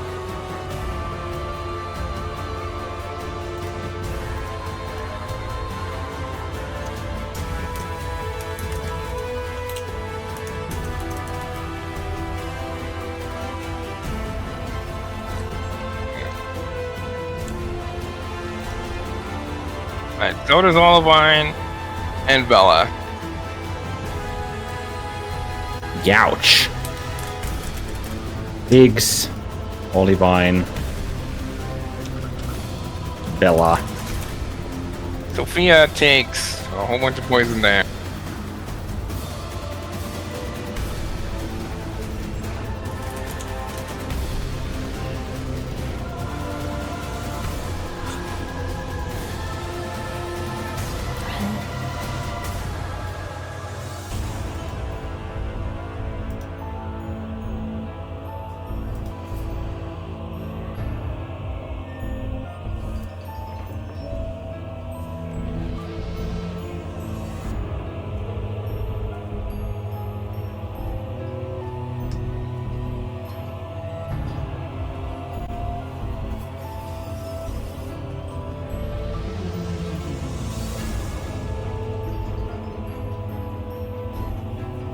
Okay.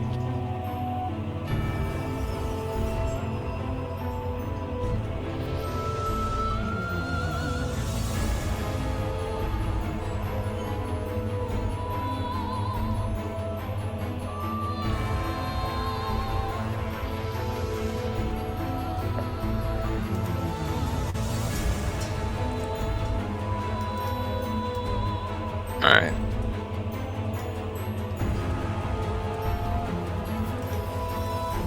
And then Green energy washes over her, and she heals for a little bit. Oh god, as if it wasn't enough. Alright. Let's see, she's at 47. A little bit. 2%, but still. Ends her turn. And Gianna, you're paralyzed. So, paralysis ends. Your turn. Legendary action.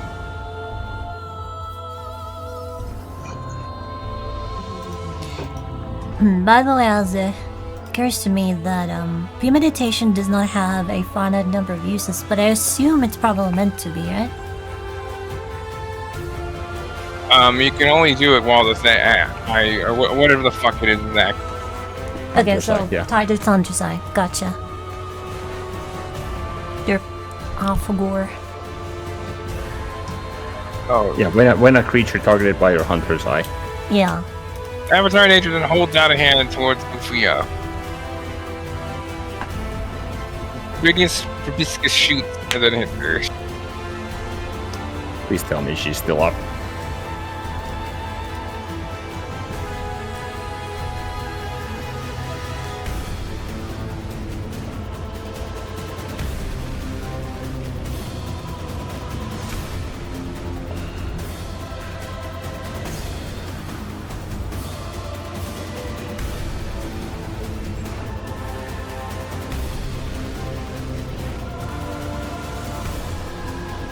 Thanks.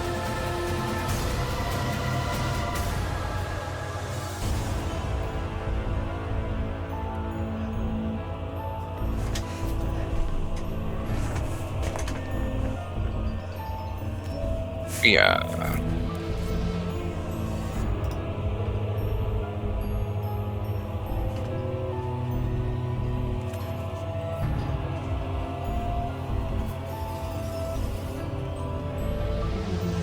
So, Sophia then collapses to her knees.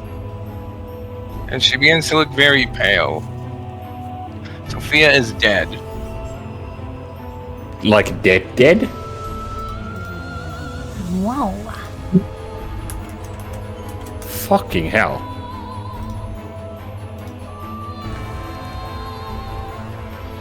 Oh, not that almost any of us would notice that.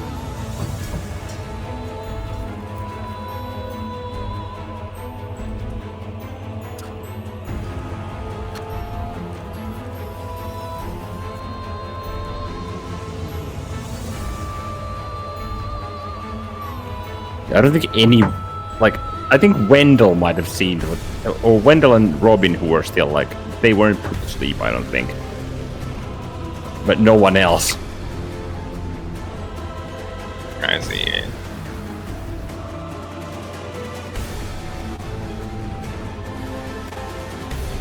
What we can do?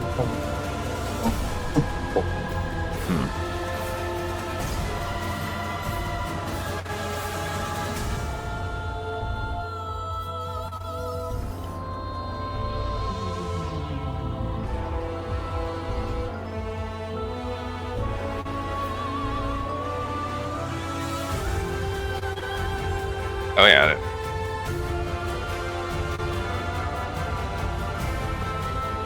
That is what hit her.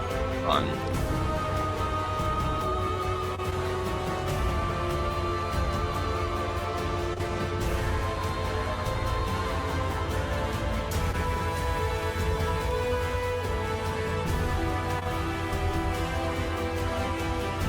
I gave that a read. I forgot. I linked it in my own channel. I was like, Yeah, Oh, I'm like, I don't see anything.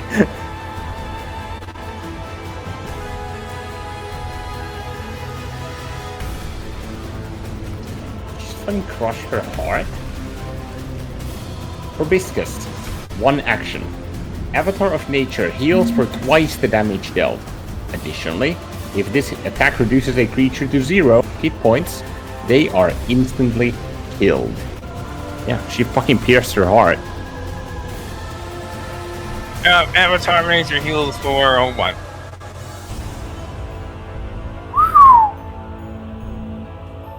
Yeah, we could definitely do so much worse than what the witch could. In regards to the results, yes. Alright. And that If ends I'm her turn. talking about the fetus, it's because right now I am. Or that ends her turn, rather. That ends her legendary action. Wait, Sophia, well, you're dead. Alright, lair action. You cut out, Yummy. What did you say? If it sounds like I'm a bit defeatist right now, it's because I am. Well, we knew this was going to be a rough encounter. Flowers begin to sprout around again. Sprout around again. We need to put these fucking flowers out. It's not like it matters. It's hopeless. Sure. At this point, it is. Unless Hey someone Quinn, you sneeze and you wake up. I feel like that's somehow targeted. unless we pull, unless someone can pull fucking miracle or divine intervention. Feel a bit hazy as you like wake up. You take 8 poison damage. So does Olivine and Biggs. And Bella, and you all just wake up. Too much pollen.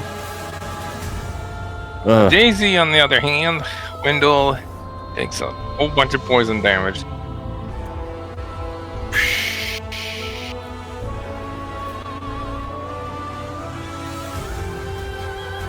And then kind of falls over. She's asleep.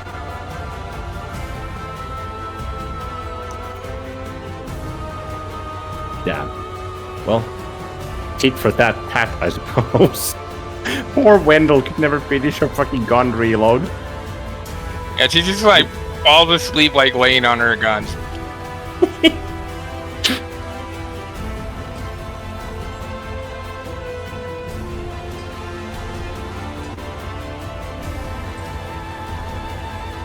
Sakura seems to just be unaffected by this.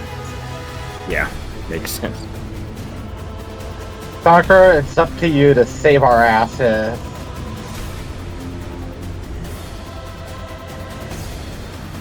Robin, where'd you go? Oh, yeah, you're over there. Yeah, you also wake up. You got booty slip.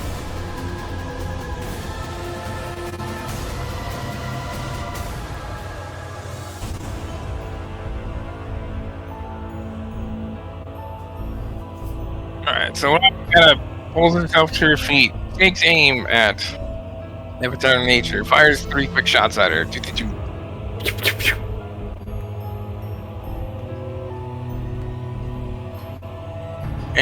Can't quite get any hits on her as she just very nimbly dodges around. Robin just frowns. We're going to need to remove those wings. She is hard as hell to hit. She might have, yes, AC right now. Yep, honestly, I'm betting it's like somewhere in the 40s if I had to guess. Wendell's turn. Make a con check or con save. Wake your ass up.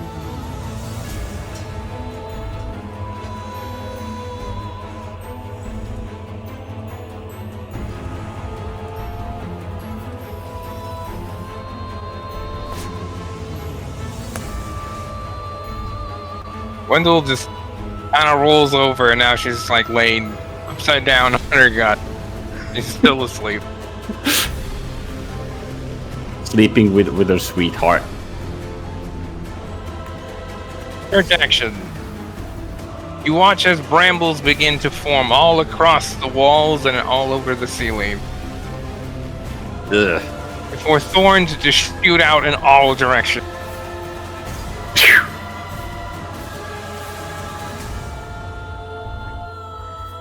Make a con save.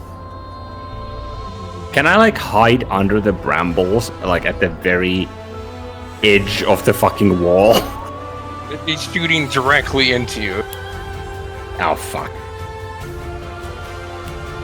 What was it, con save? Make a con save as these splinters all hit you. Like, it is impossible to avoid them. But they feel a bit of a sting enter you. And Tiana, you're not affected by this because you're not inside the church. 19. Woohoo! The only thing that's went right for me this whole fucking thing. Gwen, You you just- feel poison just shoot through your system, and it burns. Yeah. You take 36 poison damage, Oh, please, for the love of God. and you are don't tell me currently poisoned. But tell you me that should fucking be not the front. asleep. Should be awake. You, wait, I you're am. awake. You 36. are afflicted with ataxia action. that. What? Yup. What? Attack. That's a new condition. What do you mean it doesn't make a Poisoned. Oh, right. Yeah, just for hasn't 1 come up minute. often. But you can make a check at the end of each your turn to try to get rid of it. Yeah. Let's see. All the vine managers will shrug it off. Go I to need Bella. to do what the fuck it does. Wendell does while she's asleep. Robin does not, so she also is poisoned. It does this. Yes, I just read through it. Thank you. Wandering Wind also shrugs it off. So does Biggs. Sophia, you're dead.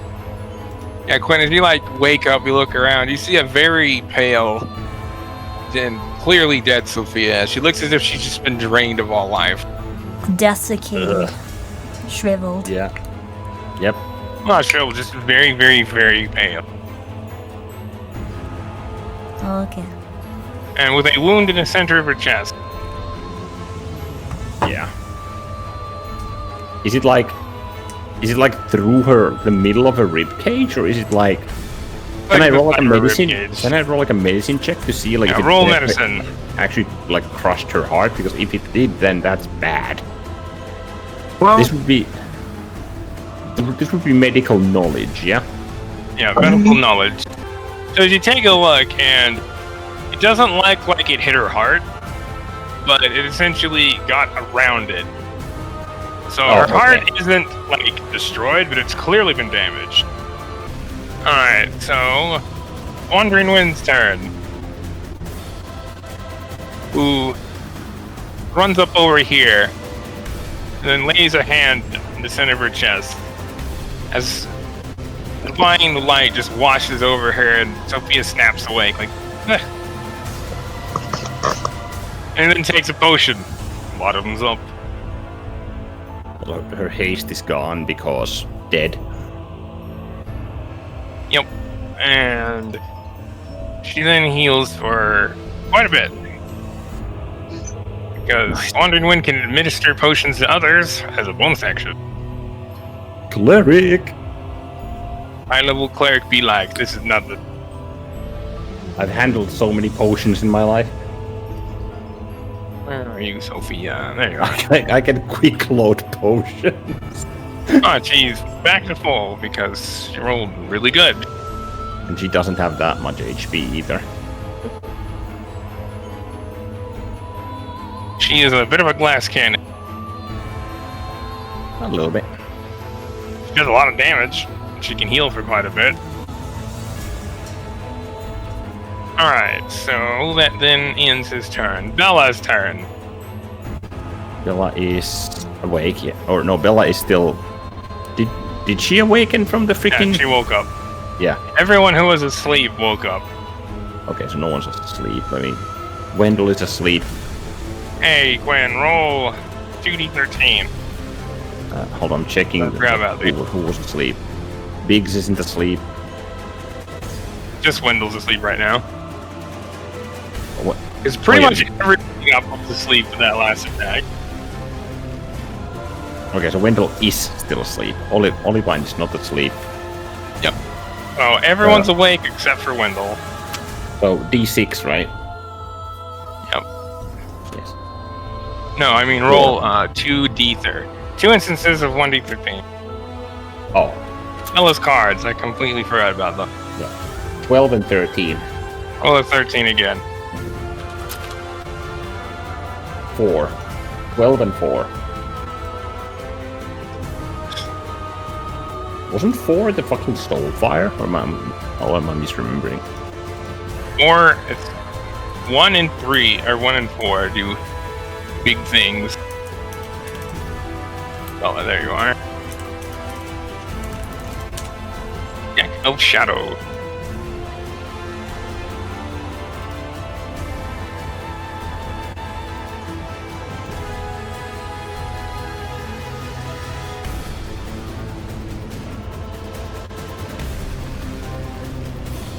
Oh, it kind of flies over here. Holds out a hand towards Avatar of Nature, before cold energy begins to swirl around her palm, becomes extraordinarily violent before she thrusts her palm forward and just a blast of cold just shoots across. A very powerful cone of cold. And as it kind of blasts through the whole church from, let's see, Basically from Bella, like a freaking perpendicular lines from Bella, basically. A perpendicular precipice, you might say. yeah, the only Nice. person not hit by this is target 1, which kind of just glows. And all of the flowers there just are gone. Everything is just frozen.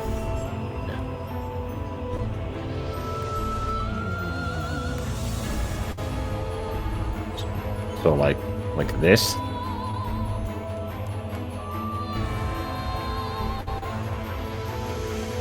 Like everything, just that whole section in front of her is blasted with ice.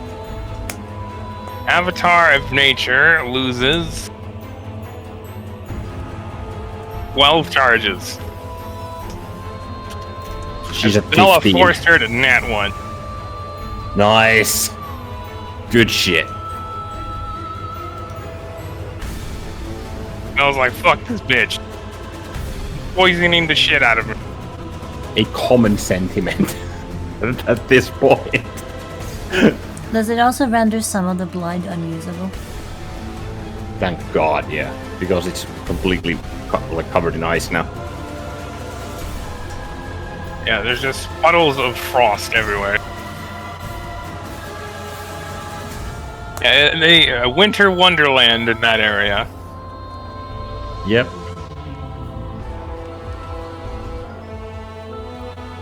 The Avatar of Nature is currently immobilized in ice.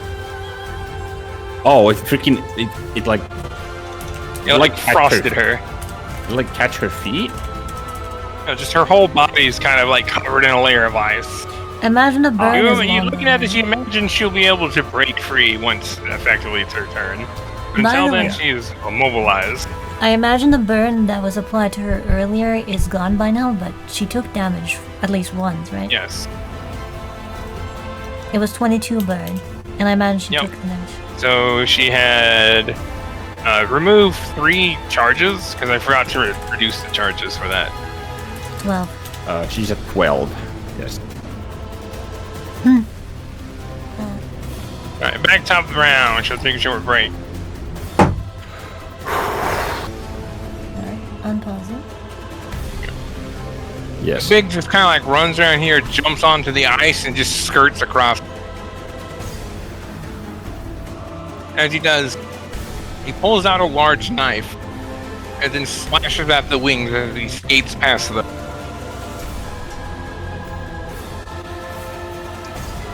Before then slashing at it 2 more times. Let's see, and her left wing is reduced by 7. Biggs calls out, "Get the wings while this bitch can't move!" On it. That ends his turn. All then, Volivine kind of like picks herself up off the blood, just like, ugh, and takes aim at left wing and fires 3 shots. Let's see.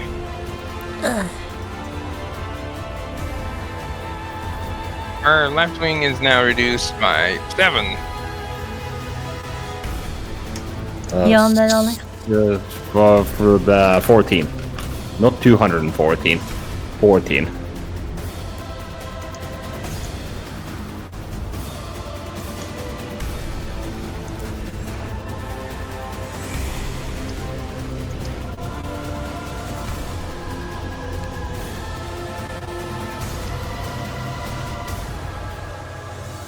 That ends her turn.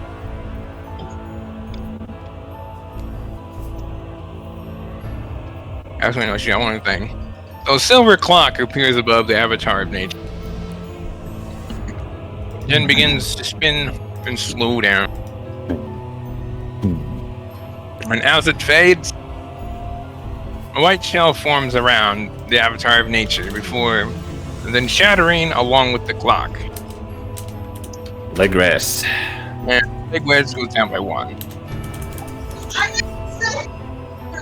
That means that she should be at 1 then. I think. Nope. No, she's at 2. Okay. She so I didn't even guess get a chance to use the one. Okay. Gotcha. Understood. Yes. Win your turn. Bonus action heal with a potion. Because ow. Glug. Yes, very glug. So it's... I'm gonna use a supreme one for the... Actually, I don't have supremes. I'm gonna use a major potion. Are you sure that will full heal you? Yes, it will. I'm missing 100. But I'm gonna roll just in case. Well, Grab another con bonus. Yeah, that's 143 healing, so yes, I am at full health. You just kind of like toss the vial aside and they're just like, much better. Yep. So then stands up, because I'm still hasted. Yeah, you kind of look around at just the devastation, like the entire area in front of her, like all over there, everything. The wall, the floor, just ice covers everything. Yeah. That's fuck. It's a bit of an absurd sight even, because there are like frozen brambles and shit. Yeah, amplify destruction. Pretty good card. Uh-huh. Also, what was the save for ataxia? Is that con? Yep. It will be con, since it's a poison effect. Yes. And it's... The You make it save at the is- end of your turn. Isn't it at the start of my turn? No, at Or the end. End, gotcha. Yep. Well, suppose I'm gonna go fucking... Because I have 40 move speed, so... Or no, it's 40 and then doubled by haste, so 80. Which is halved to 40. 10. And then I'm gonna walk at half speed. From prone? 20. 30. And you need to get up 40. first. Yeah. Everyone was prone. Yeah. There is my full movement speed. Because it's 40 when I get up from prone. Yeah. And then it's 5, 10, 20, 30, 40. When you can't even move, so you would be rolling at disadvantage, but that gets negated by the fact that you can't move. So you roll straight. For what? Attack Whatever. roll. Yeah, melee. Yeah. I'm not You using... cannot up use the- your block die right now. Yeah.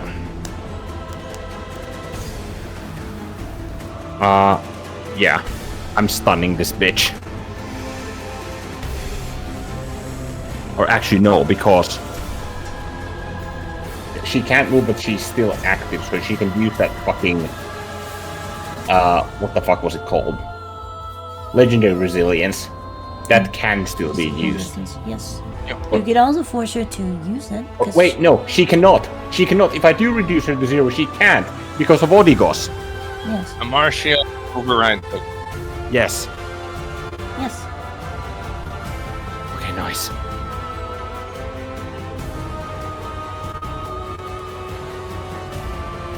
Straight rolls, baby. Straight What does rolls. it mean? I misunderstood what you meant. What happened? What are you attacking? Main body. Quinn is launching an attack, hoping to re-stagger her. So as you take a swing at her, she manages to kind of crack the ice a bit and just move away as you swing and you miss. Roll 66 as Call of the Grave brushes past. 66 plus 1d6 because she's missing more than, or no, actually 2d6 because she's below 50%. 86 then. And her charge is reduced by 1. And she takes 29 body cold damage.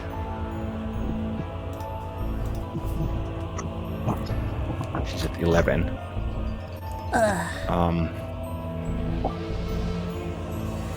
I don't have any more of that. Well, she's also Hunter's Mark, but that did not hit, so... Second attack.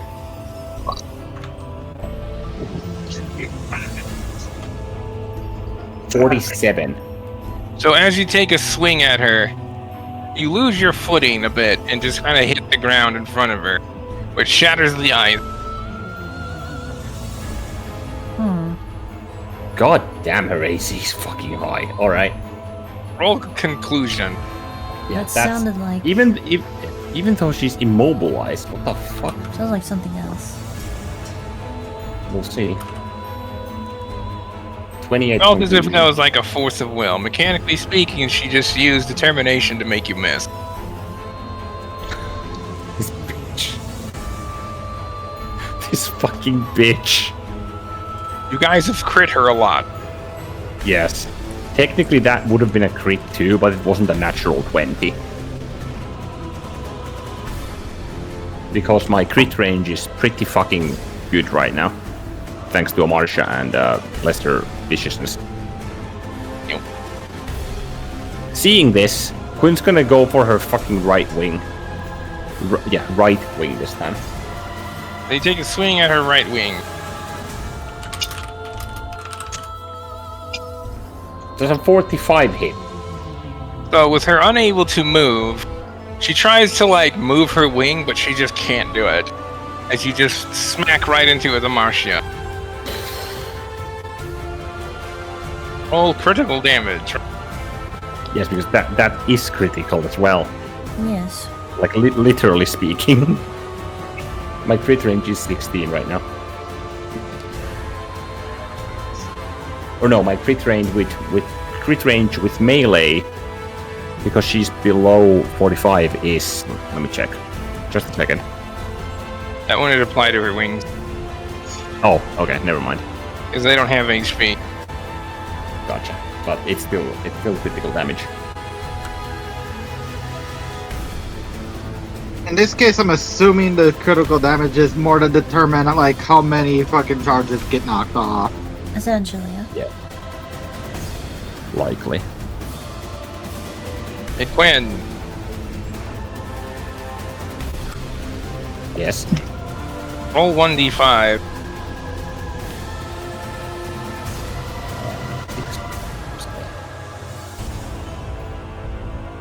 Plus, what the fuck was the critical for Marshall? It was 48, I think. Yes.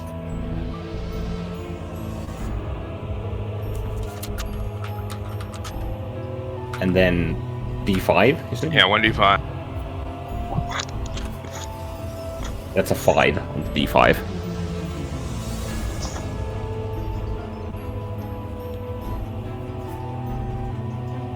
So as you hit her right wing, the Call of the Grave withers across it, causes all the ice to shatter. Her charges of her right wing are reduced to 0. Nice. As her right wing is considerably damaged. That took 21 charges away. It just reduced it straight to 0. It could have been at full. Holy shit. But yeah, Marcia might work really good on her. Indeed. Uh-huh. Quinton adjusts his grip a little bit and does an like an upward like swing, like twisting his arm so it kind of grazes alongside her back to hit the very root of her left wing. This is the fourth attack.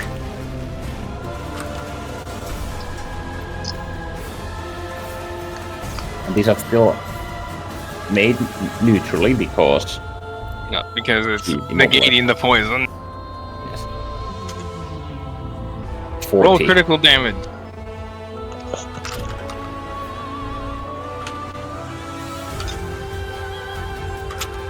Another fucking 1. Okay. At least it's just a 3-point difference.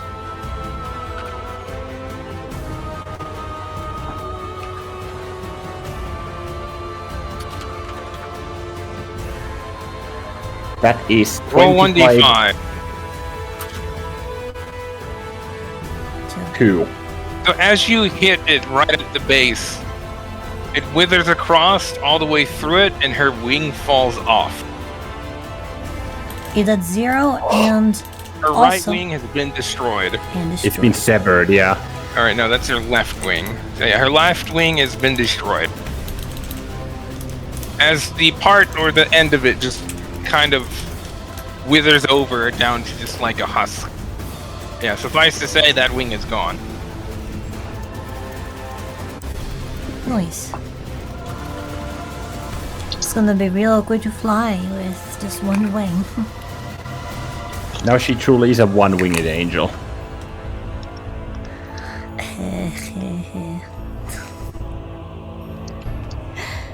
Well played. And last one.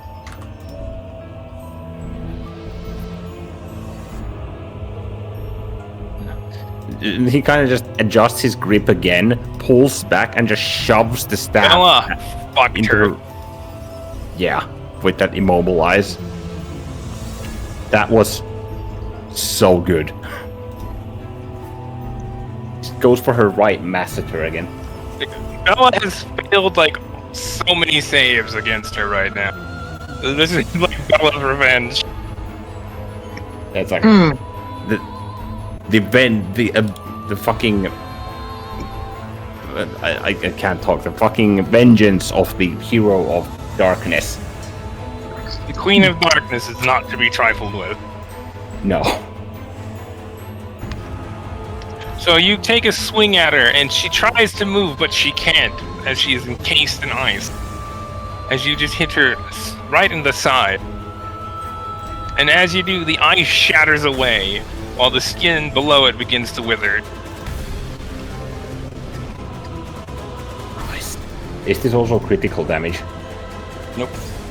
Okay. That was against the wings, as they couldn't move. Gotcha.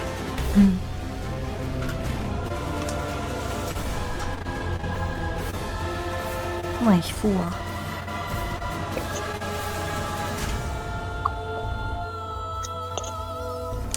Ow. Oh, I forgot fucking Hunter's Mark again, so I'll roll 3d bludgeoning. Oh, it only really matters for Well, the wings are dead, so it's 1d6. Yes.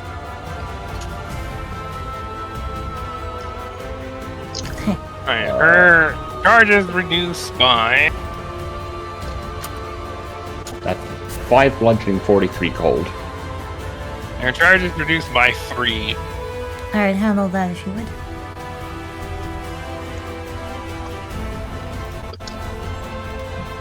She is at 8. I handle the wings and you handle the body. I didn't say it, but that's kind of how I'm treating it.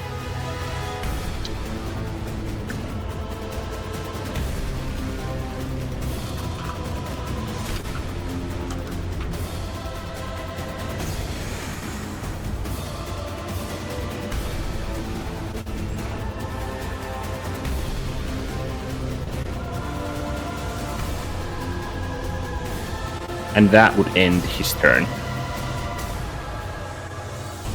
Sakura's turn.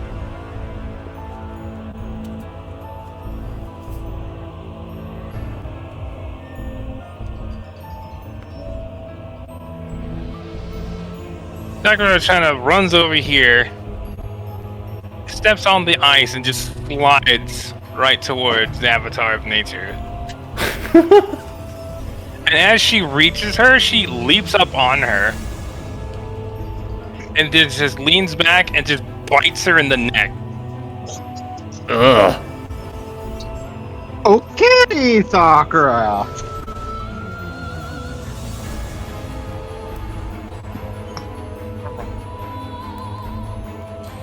It is interesting that she's doing that. Because Sakura's like, bleh, bleh. She's like wrenches. I never had to worry about tastes. Hmm? She like, loses 3 charges. Sakura then takes out her big knife / short sword and just like stabs at her twice. That's right, because that was one of the things she had developed since. Reduces it by 5, Yes. and it takes Yep. her to 0. Yep. That. Avatar of Nature, it would be your turn, but you are stunned. Yes. And Tiana, your turn. Okay, that's perfect timing. I just got back to the computer after eating my lunch. Nice. Sakura just reduced her charges to 0. Heard that. I had my phone on me. Nice.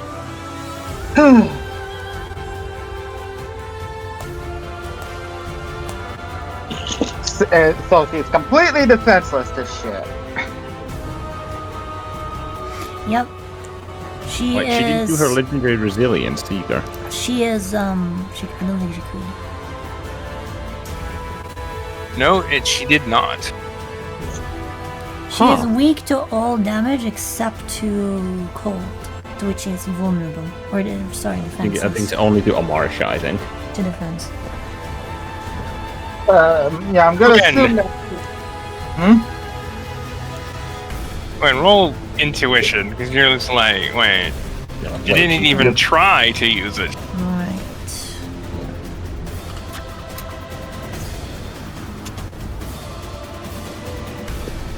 25. I think Sakura biting her did something. Also, is Olivine. Oh Are you? You're really reach of Olivine, aren't you? Yes. So it's 30, but I think that's the same conclusion. Yeah, you're not sure exactly what happened, but you think Sakura biting her didn't allow her to even try to use it. Yeah, it's a Is it poison.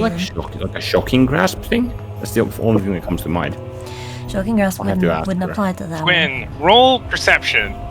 Or roll spot. Fucking neurotoxin or something.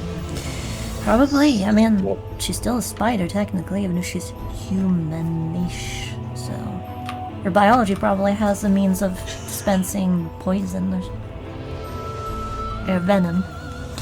And then on the sides. Or it was the thing. So you take a 45. closer look at her and you notice that she like almost like twitches a bit and like tenses. You're like, oh, she is currently paralyzed. Case in point. Oh, that's fucking horrifying. Alright. Yeah, First- Sakura just paralyzed her. I'm gonna head back into here to where I put myself because after the getting up from the prone thing, that's where I'd be able to move from because of the haste that would still be on me at least. Yeah. Sakura forced her to nat 1 that con save. So it will be lasting a while. I forget, does the Olivine bonus apply to potions also? No. Alright. You take the potions with great degree of accuracy.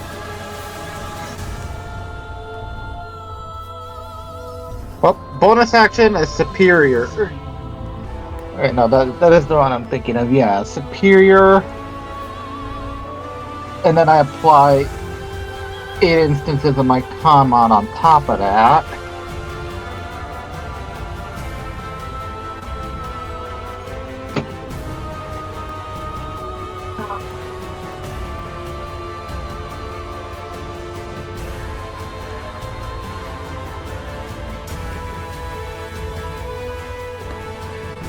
Well, back up to 107 at least.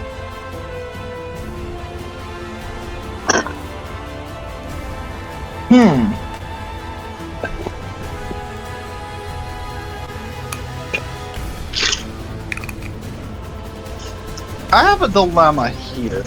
Like, I have two options I'm considering. One is introducing her to Hellfire while she's defenseless like this. With the Brimstone Blast stuff. And the other, the submachine gun. Whichever you think will do the most damage. That's where the dilemma is coming from, Emmy. I'm not sure. Because, well, Your own let's intuition see. for it. I could force 2 crits there because advantage from being paralyzed and whatnot. Remember, if you're not certain, you can roll intuition. To go. Yeah, I know that. I'm just trying to reason it in my head first then, before I did it, so I mean... Yeah, that's fair.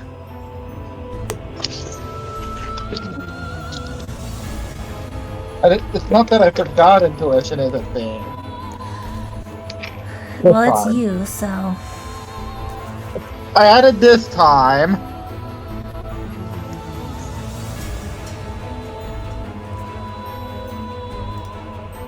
D8 plus 5, because I can add Elevine for intuition at least. Yep, you can.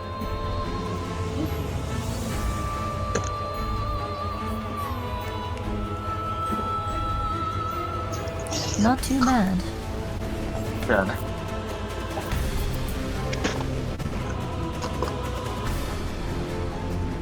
So as you see, she is currently, mechanically speaking, she is stunned, paralyzed, and immobilized. She didn't get a chance to break away from the ice. But she has, yes, debuffs right now. Yep.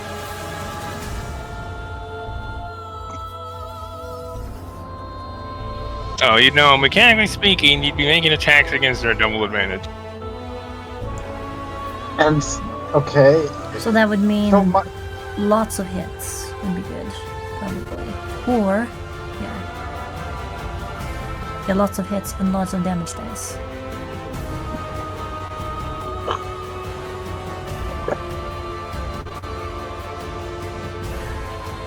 oh, I wouldn't really want to...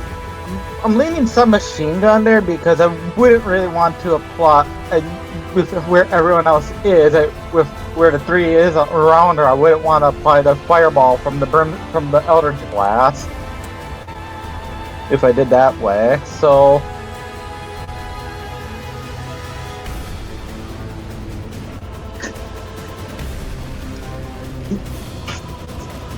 gonna throw 2 Valor for 2 crits.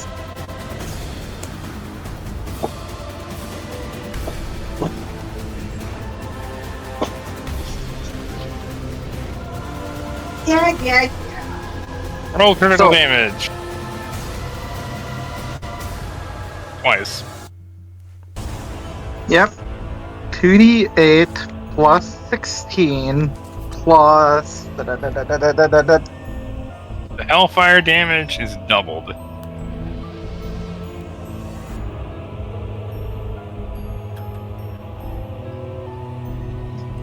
Piercing is as per usual. Oh, wouldn't it be times 1.5 after this? Because those Yep. the charges. 16. Okay, plus 4.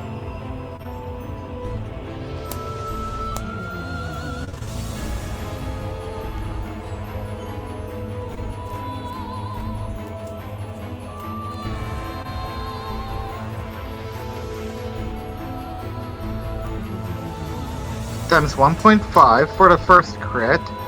So we're at 232 from just the first set of crits.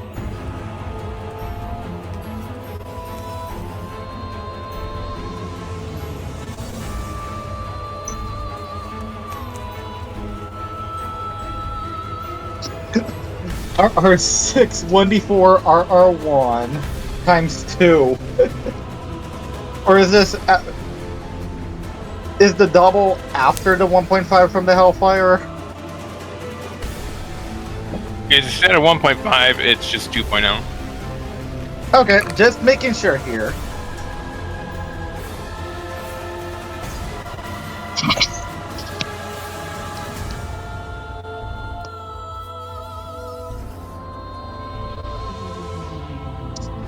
And 38 Hellfire from just the first set of crits.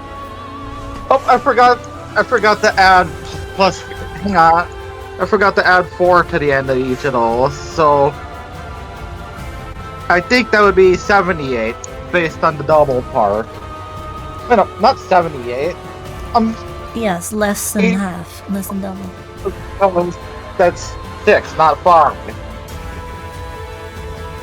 Let's roll the 38 through the thing then.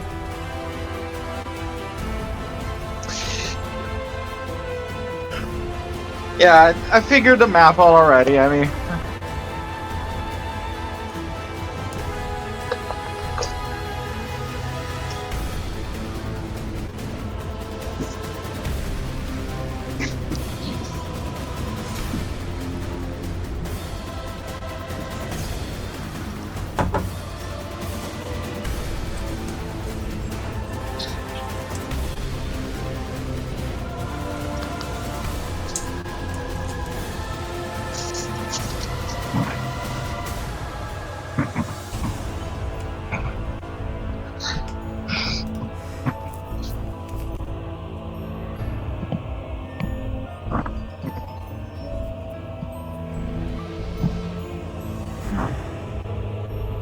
Okay. So from the second crit, that's 255 piercing and 84 Hellfire.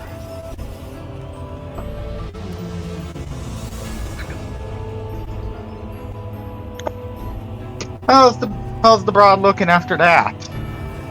After those 2 crits? Not happy.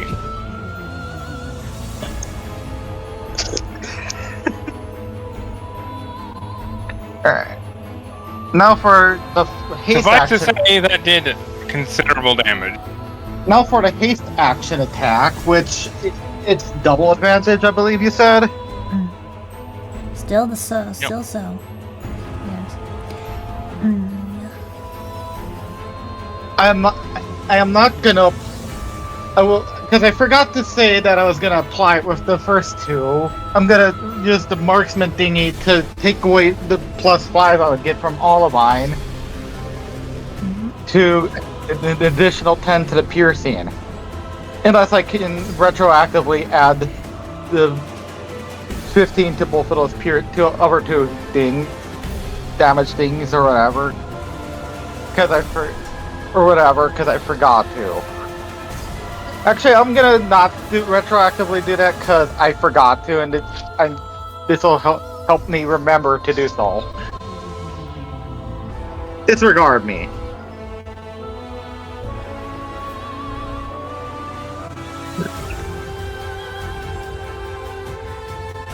So I am purposefully not using the +5 any because I can take away 5 from the.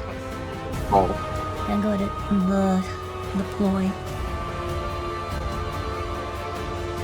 Does a 33 hit? 33 hits. Unfortunately, this one's not a crit, but She is paralyzed, so actually, yes, it is. what that only applied to melee. Oh, right. You're not in 5 feet. Actually, Correct. I'm gonna double check because Sorry. My natural instinct, which is like paralysis, equals crit. So no. I believe it's I am only double- melee hits. Yes, you're correct.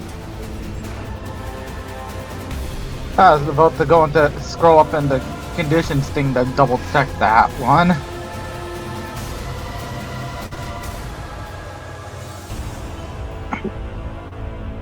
But that's fine. Paralysis. We don't have it in homebrew conditions. It is on any character sheet. Paralyzed. Helpless, immobilized, incapacitated, and mute. Ranged attacks within 10 feet of you, melee roll. It's ranged attacks within 10 feet of you, and ranged attacks further away than that have advantage.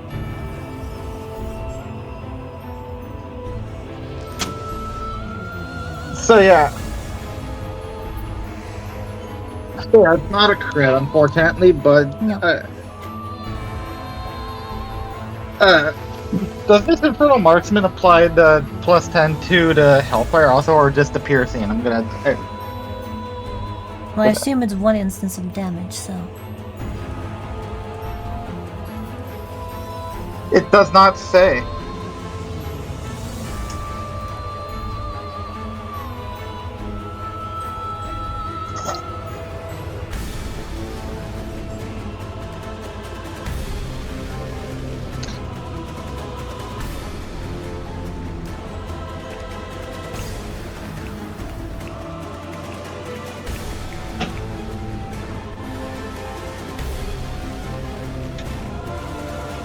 What was your question regarding violent shot? No This is marksman. not violent. This is. I'm not doing violent shot. It's a do I- single instance. It's a single instance of. It's a single attack roll, effectively. Or the plus 10 applies like only once. You don't. If it like deals multiple instances of damage, you apply it only once. Yeah, it only applies once. Yep, All right. very much so. And then.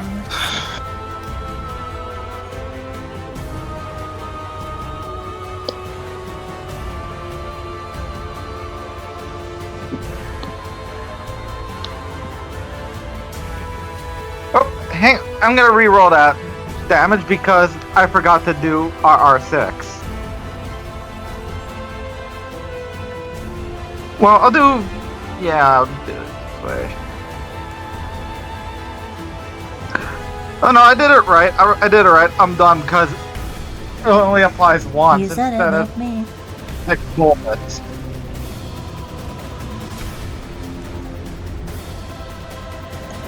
Because I had to make sure because it doesn't specify because you a gun that does multiple hits per attack roll.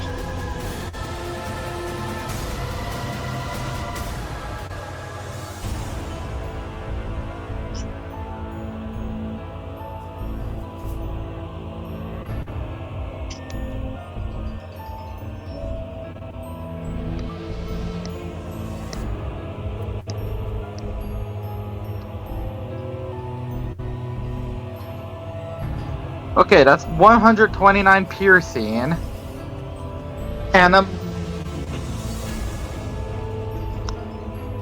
And presumably I don't get the plus 10 to the Hellfire part also with the first one. Nope.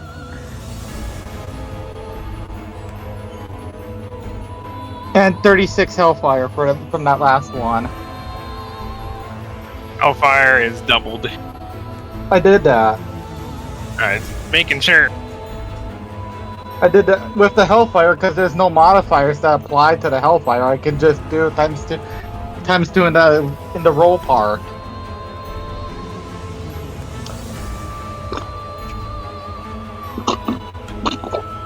Alright.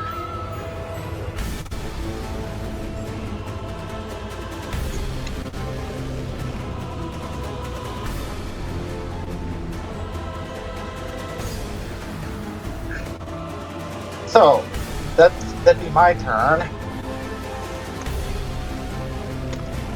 Alright, Sophia's turn. Also, carry on. I'm gonna go to the bathroom. If rolls are needed from me, Emmy, you mind doing?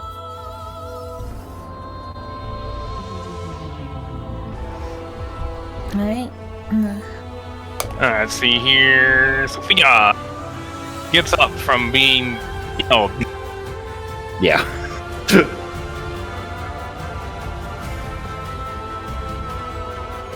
How's the mortal experience, Sophia? Reincarnate, Quinn said. It'll be fun, Quinn said. So Sophia gets over here before she slips and just falls. Oh my god. Oh, girl. Just nat one. Rolls a nat one. Oh no! If she rolled not to nat one, the only way she can fail this check. Why And would you the run, answer Sophia? Because she had such a low chance to fail. Nah. Her attack that she used requires her to run. That would have done a lot of damage. So close. 5 feet. Yeah, 5 like, feet. And just slides like over there across it. Momentum just carries her across the floor. I can just imagine she like spins around slowly as she's sliding. Yeah, and it goes to a stop and man, no fun.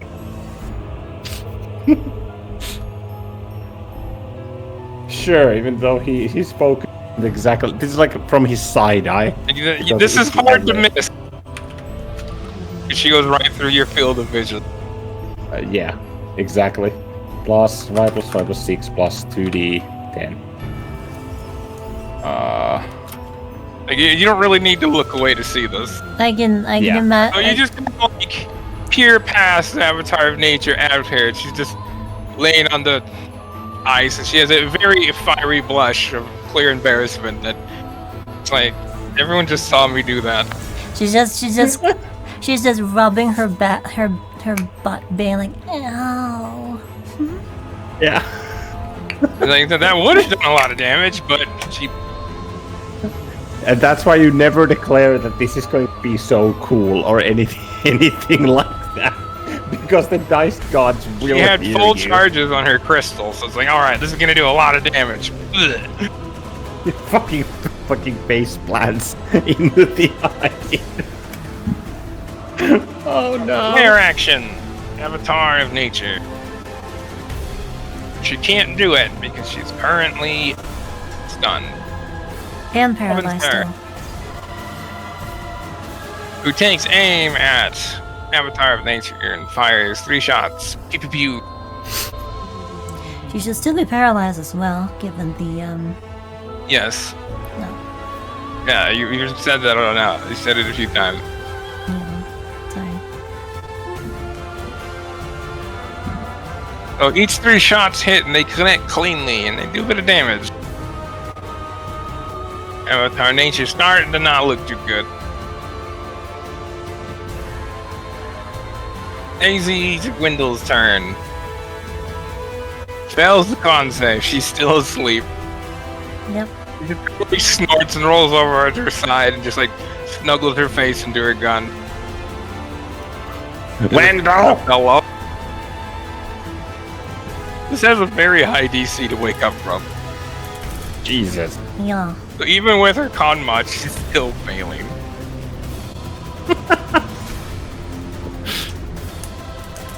Wendell's dice need a fucking paddling. Avatar of Nature's church action. Alright, I am back. So, floor around the church begins to glow white with divine power before it all kind of condenses and swoops in to the Avatar of Nature. And she heals. I love the idea of Wendell just snuggling her gun. There has so much meme It's potential. because she is. Yeah, it's like her pillow. It's her body pillow. I was imagining this comic where it's like Wendell next to a shape in her bed, and then the covers part revealing a massive gun. Yeah, massive Gatling gun. And it's her body pillow. Exactly. And she heals for quite a bit. Military gnomes be different. Hopefully she did. I'm just hoping that the bitch didn't heal more than my Hellfire bullet barrage. Probably. She's back at 38.3%. I don't Ruin remember then- what it was before. Loads his gun and it's like, alright, last magazine. No. Before then just unloading into her, just brrrr. Bruh.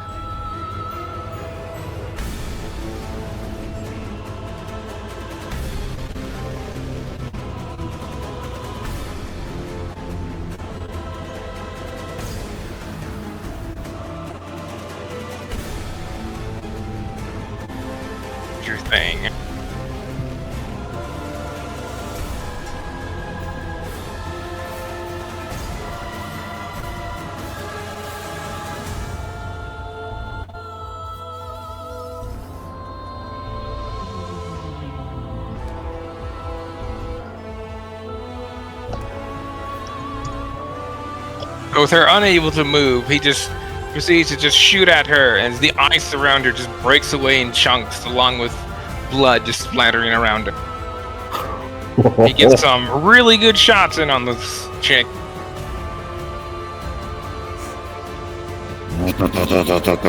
Just about removes how much she healed for it.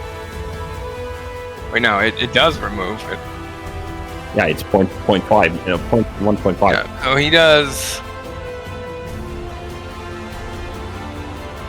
just enough to effectively just undo the church action.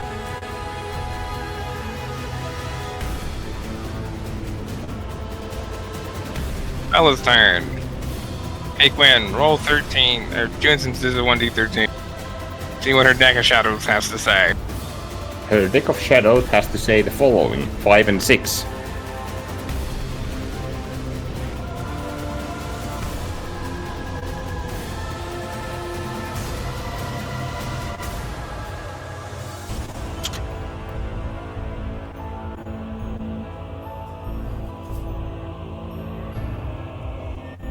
Unfortunately, those don't work. Wah. Wah, wah, wah.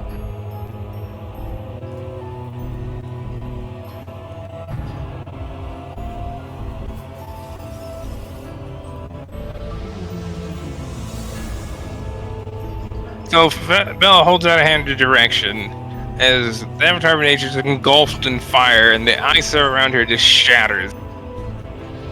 Wait, look at that save. Shards of ice just blast towards you. Just me, huh? Oh no, Biggs and Knocker do too, but no, Biggs actually failed because he like slips a bit on the ice. Kind of gets pelted by this sharp ice. Stalker very easily just moves around. Stalker, you would have to make a deck save, but it's you, so you can't fail it anyway. Alright, Quinn, you just succeed. Manage to just kind of duck away and turn away as all these shards of ice just kind of like bounce off of your back. Which Biggs is not nearly enough. He just blasted on it. He almost loses his footing. He saw it coming, but he lost his footing, so there's not much you can do. Nope. If you slip. He's not a time traveler. He can't redo that. So he takes a little bit of cold. Biggs saw it very clearly as he was pelted by ice. Yeah, he saw him getting his ass kicked. Just like, fuck. Oh my god. Into there being a far Takes series. 21. Sucks sometimes. Cold damage and he's melted with icicle. Avatar of Nature, however, not looking so good after that.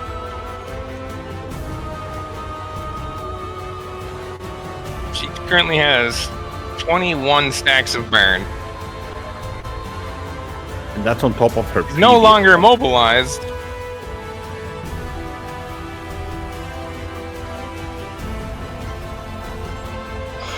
Mobilization goes away, and 21 burn. Yep. And that takes us to the top of the round.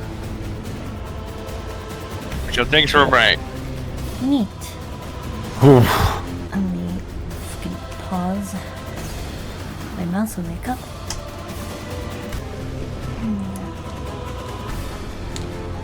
Alright, Biggs takes a step back, takes aim, and uses all his valor to crit all these attacks. As he just like fires right into this chick's chest. Technically into her back because she's facing north. Just a whole bunch of just 4 quick shots.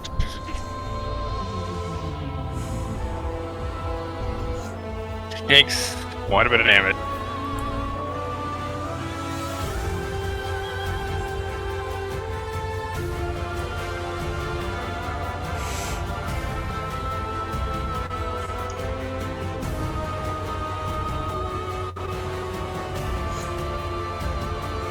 Oof. Big crits hurt.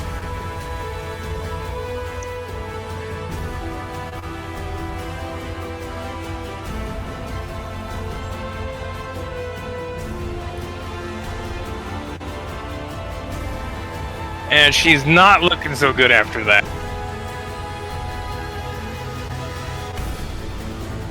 Vixen just like stashes her gun. Well, I'm out.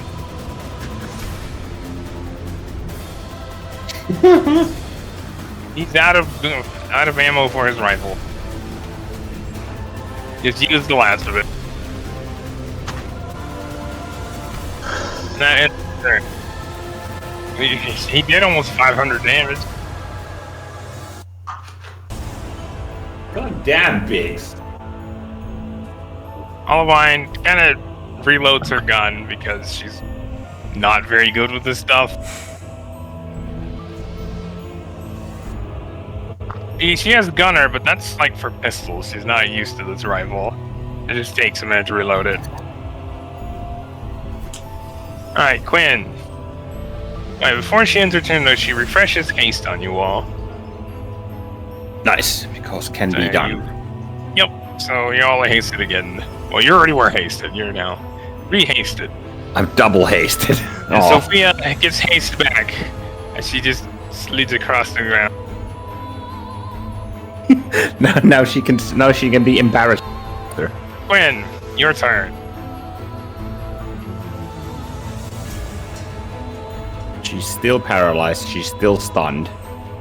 Does that make it double? That makes it double advantage. Yeah. Actually. Oh my god. She's stunned and paralyzed. Wait a minute. If she was all that, then technically shouldn't the last my fucking machine gun, the actual attack roll I did, have been triple advantage, not double? Or did I was I derpy? That's one advantage from the stun, and then the second advantage from the paralyzed. So yeah, you double advantage. Yeah, okay, now I did it right. I thought there was another advantage from something then. With that. You can't use your broom right now. You can only sweep with it. You're gonna have to have Malt take that to someone. On the bright side, she can now upgrade it with Magitech. Well, right, because you can't really something about Magiteching enchanted items, I believe. Yeah, you can't put Magitech on an item that has been enchanted. Magitech has to go on first. Which she can now do.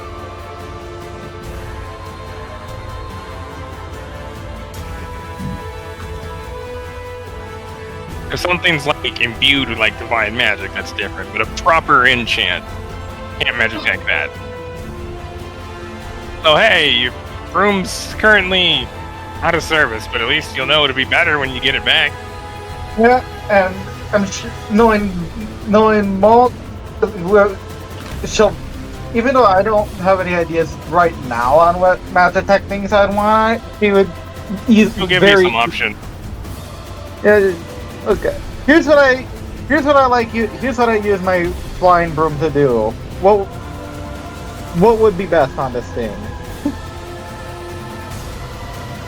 Suffice to say, that definitely hits. Yep. Because roll critical damage. The thing is, my attacks cannot miss. She's dead.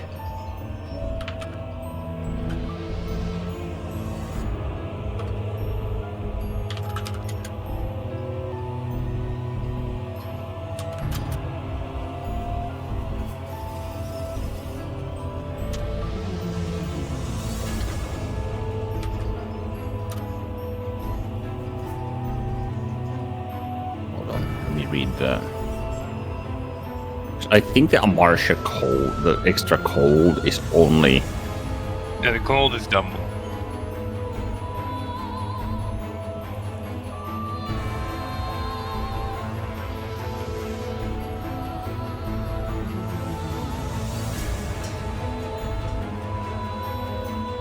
Oh my god. It was 48. So it's 37 times 1.5. Because her shields are at 0, yeah? Yep. Yes. Okay. So she takes 50% more damage from all sources except Hellfire and Call the Grave, which is doubled. 55 bludgeoning, 228 cold. She's still up, but she's not looking good. How much HP does she have? 5%. Well, technically almost 6%. Oh, you know what? Call of the What? Grave. I roll a D2.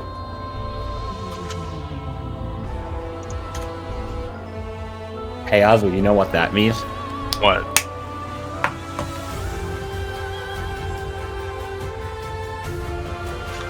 This. It's a feature of a Martia. Let's see here.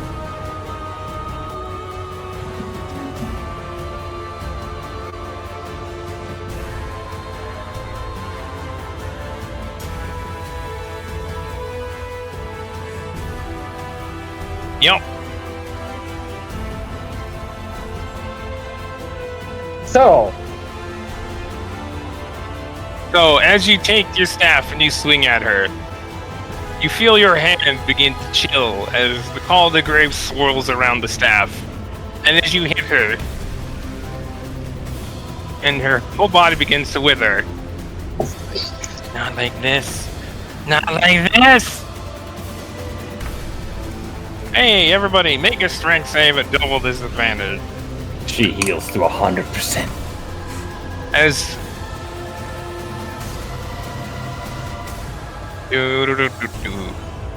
Strength save as at motes advantage. of divine magic begin to form all over throughout the room.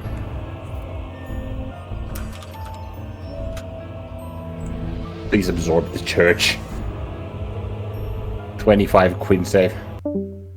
So you try to brace yourself, and you just get thrown back to the wall, and you get knocked prone. Well, somehow he dodged that one with all that, at least. Nice. Wait, actually, I didn't roll it. Well, I didn't dodge it, I just didn't get in that one, at least. Okay, yeah. Was it So double? you get thrown back, but you're not going out the door again. So you manage to like catch the door. You like You're land not on the door. And you then watch as her wounds all close and her right wing returns and then flaps a bit. Oh, And she is back to full. However, as this happens, you watch the bark skin around here fall off. Oh, she sacrificed it. Quinn, make a sanity check. And Tiana, you don't need to make a check for this. Sanity, my sanity. 6. Maybe she's falling back.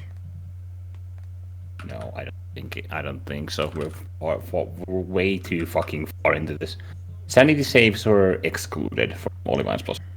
Yeah. Yeah, anything sanity is just you. Yeah. 22 So, sanity. as the motes of divine magic begin to form, you feel as if the area around you changes, and as they get drawn into her, while you watch as both of the statues shatter to pieces, and the altars are both destroyed. She absorbed it. Gwen, roll intuition. I don't think I see it from this. Well, you certainly hear it, and you glance over and like, the fuck? Yeah. So what, intuition? Yeah, and then like, what the fuck just happened? Yeah. 22. Given what you felt, and now like the divine presence around you is gone, and those broke, and you're like, wait, did she just absorb the divine power of the church? And as you look at her bark skin begin to fall away, and you're like, wait, that was fueled by divine power. And it's gone. You're like, oh, she absorbed the church. She's back to being unharmed, but she doesn't have her bark skin anymore. So which would negate like most of the damage she takes. Yes.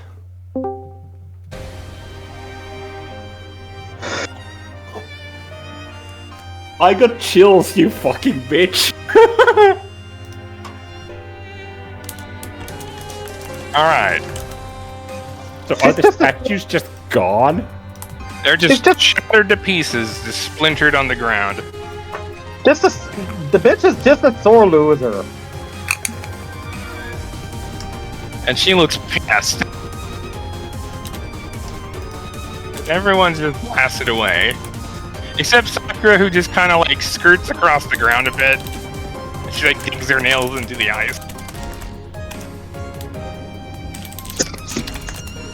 Wendell just smacks the wall just hard, just waves up. What is like that? looks around. What is that black thing that she smacked up against? Is that a window or a door or something? That's a door. Actually, she gets blasted. Yeah, she goes through that She shit. gets blasted into the confessional.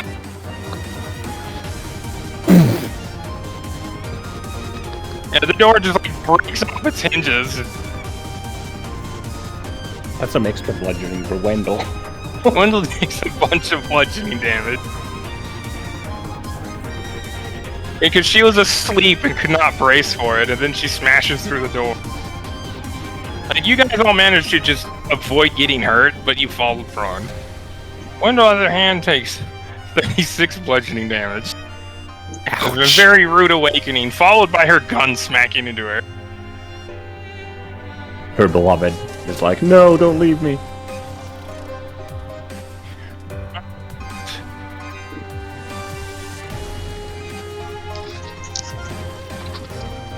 Quinn, you fall prone, that ends the turn. Sakura, who kind of like raises up a bit. Someone is a very sore loser.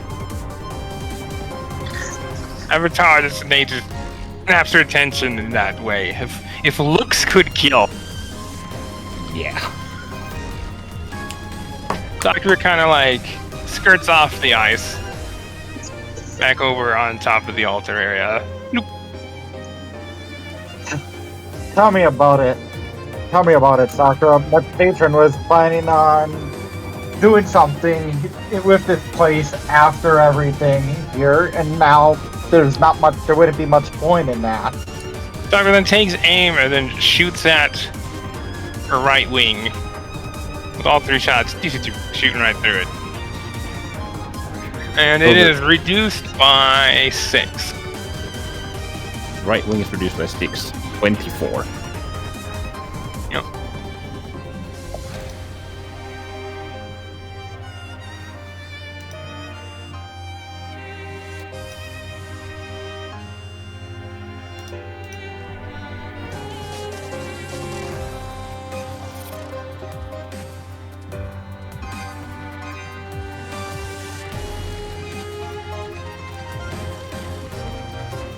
Ella, you're over there.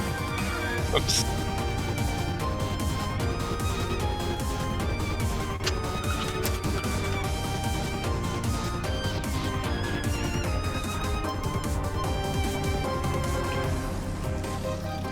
And Sophia got blasted over there. Only got blasted by a little bit because despite he still managed to roll well.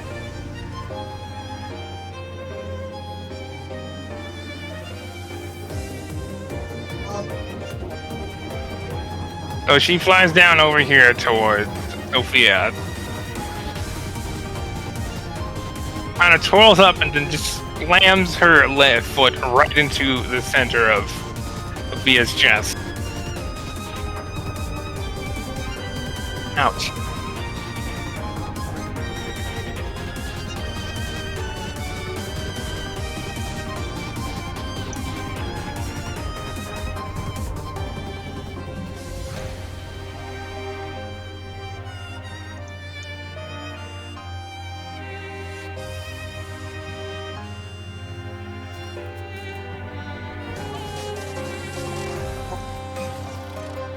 Followed in by 3 kicks. And by the time she's done, Sophia just falls over, and she is currently unconscious.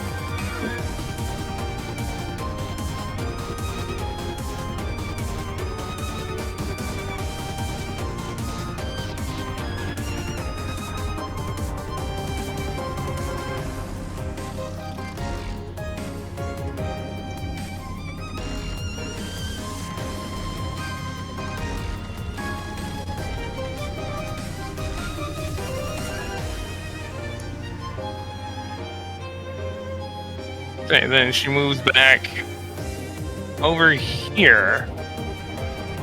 Holds out a hand towards Olivine, Wandering Wind, and Quinn. As a torrent of pollen just shoots out from her hand. It just washes the way over there. Make a con save. As you feel yourself begin to tingle, it's a bit of a chill.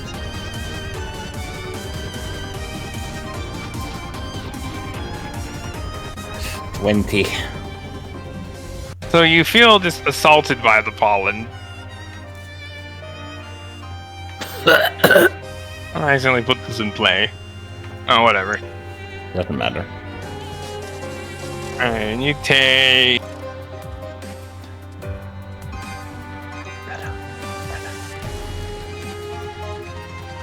that. There it is.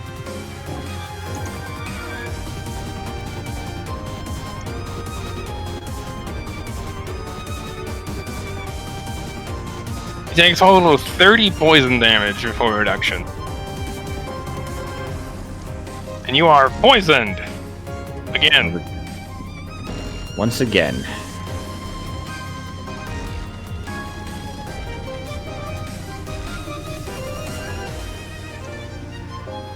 Both Olivine and Wonderwind also kind of get wrecked with poison. You see, comrade, if you cough up long, you cannot can't be poisoned.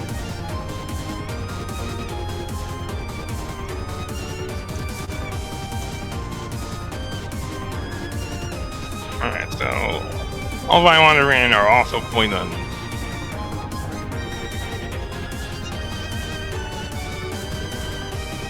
And that ends her turn. Tiana. Oh boy. You managed not to get knocked down, you just grabbed onto the door. Up the time, bitch! Is this the poison, the ataxia one? Yep, taxi action. Alright. So, where's everyone looking? Where's the... Okay, the map is not... Okay. There it is. Does she still have the burn from Bella? She would have taken it at the end of her turn.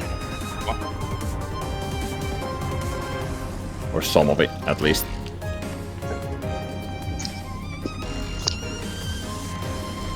Yeah, we will take a break at the top of the next round. Okay. Or we will call it good, rather. We'll... If it gets that far. Well, she probably will, because she has the fucking wings still. Oh, the wings are back? Did you hear what happened? Oh, I just missed that the wings were back. Yeah, all of her meters are at full. Well, not quite full because because Sakura reduced some of them, but yeah, her main body left wing are fine. Her right wing is at 24. First bonus action to reload. Oh yeah, Sakura would have said, she won't be able to regenerate those anymore. Yep. But once the wings are down, they're down. Yeah, she's not in her fucking church anymore. I'm assuming there's no advantage anymore on the attack roll. Nope. She is currently flying like 5 feet off the ground. Does my skill of guns mitigate the disadvantage that would give? Yep. Cool.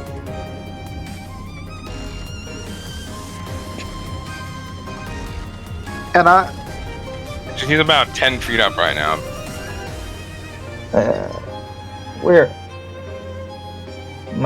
are you, Olivine, so I can put myself within range of benefiting from the +5, because right now damage doesn't matter.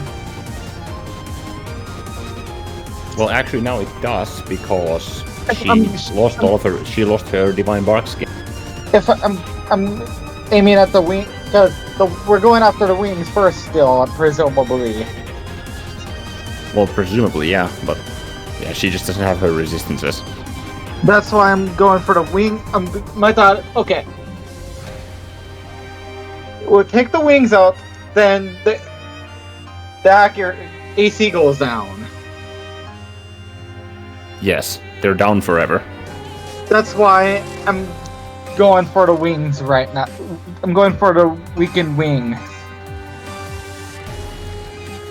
I'm going for the weakened wing right now with these three. Your wicked flight is weakened flight. Well, then. 37, 38, 25.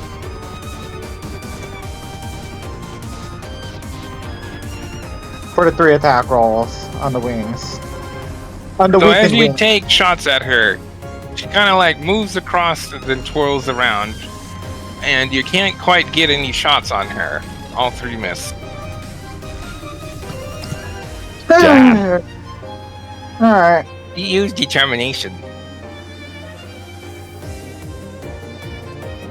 Oh well. That's all I can do. Actually, yeah, that's all I can do.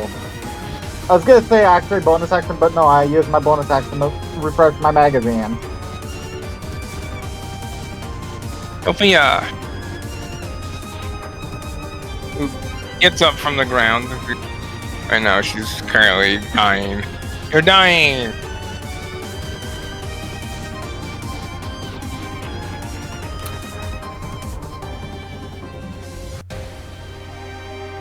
Alright. Lair action.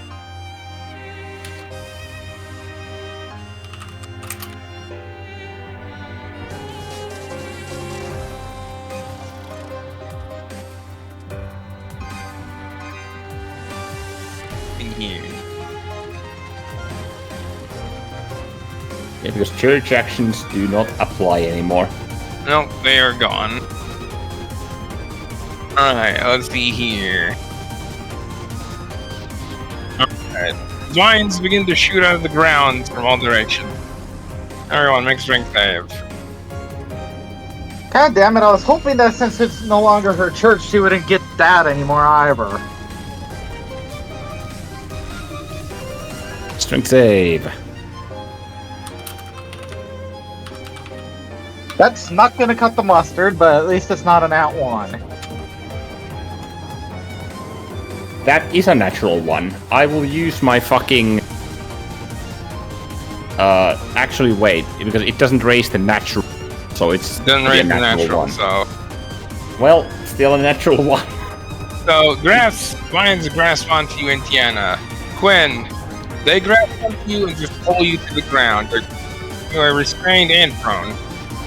Lovely. I wondered when just kind of like snaps the vines away. Although, Olivine gets grabbed. Bella manages to break free from them. Robin also gets restrained. Sophia's restrained, but she's dead. So she's now restrained and dead. Biggs manages to snap them away, and Sakura just effortlessly just kind of cuts through them with her hands.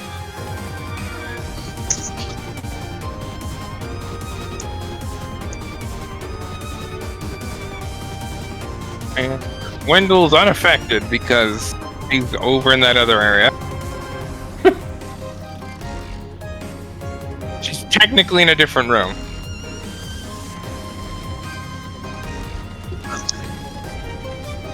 Alright, Robin's turn. She tries to break free from her restraints, but she can't quite do. And takes a knife and begins to just cut away at it. Manages to free herself, but that ends her turn.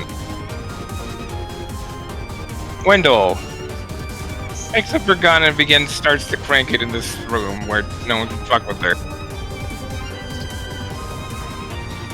He begins cranking weapon menacingly. Third action. Wandering Wind. He takes aim and fires at the Avatar of Nature with what little he has left of his attacks.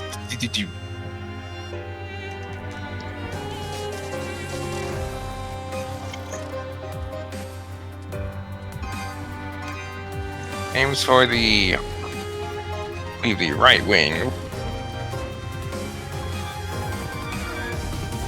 And reduces it by 4. Where he then stashes the FR at 1.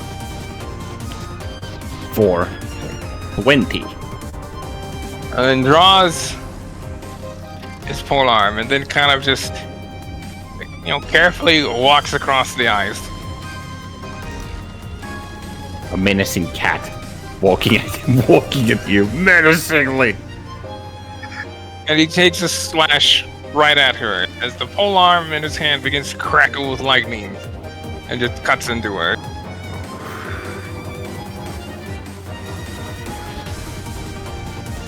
And that's pretty good damage. Oh wait, I need to roll this thing.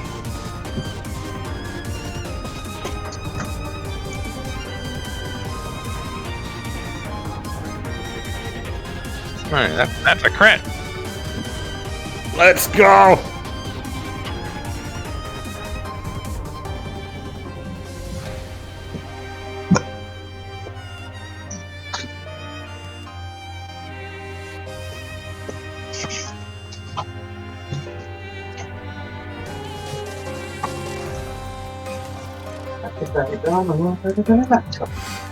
Which layers of bells? Reduces her a little bit.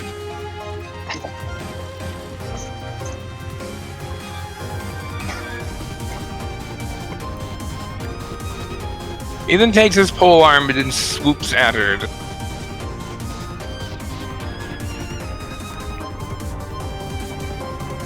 And her wing gets reduced by... Her right wing goes down by 6.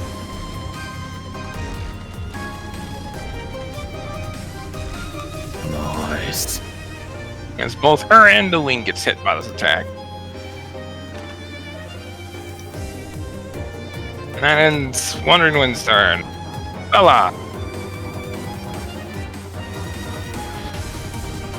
Kind of flies up over here.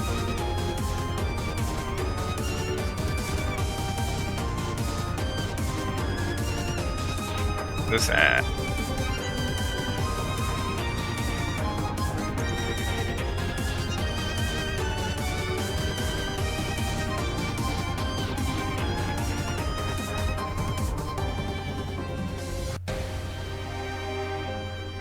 Hey, Gwen, roll 1d3, or 2 instances of 1d13.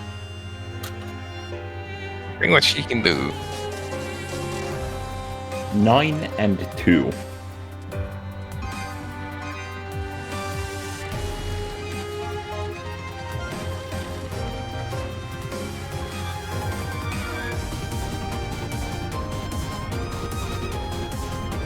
Bella is no longer prone, no longer restrained.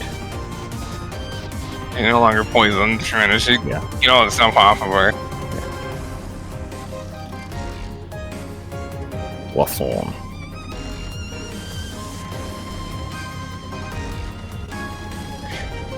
Bella flying over here, right up on next to the ice.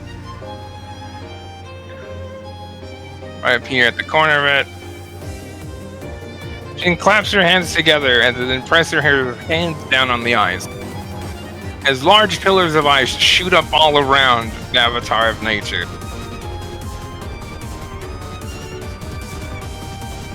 Which then entangle her. As frozen vines.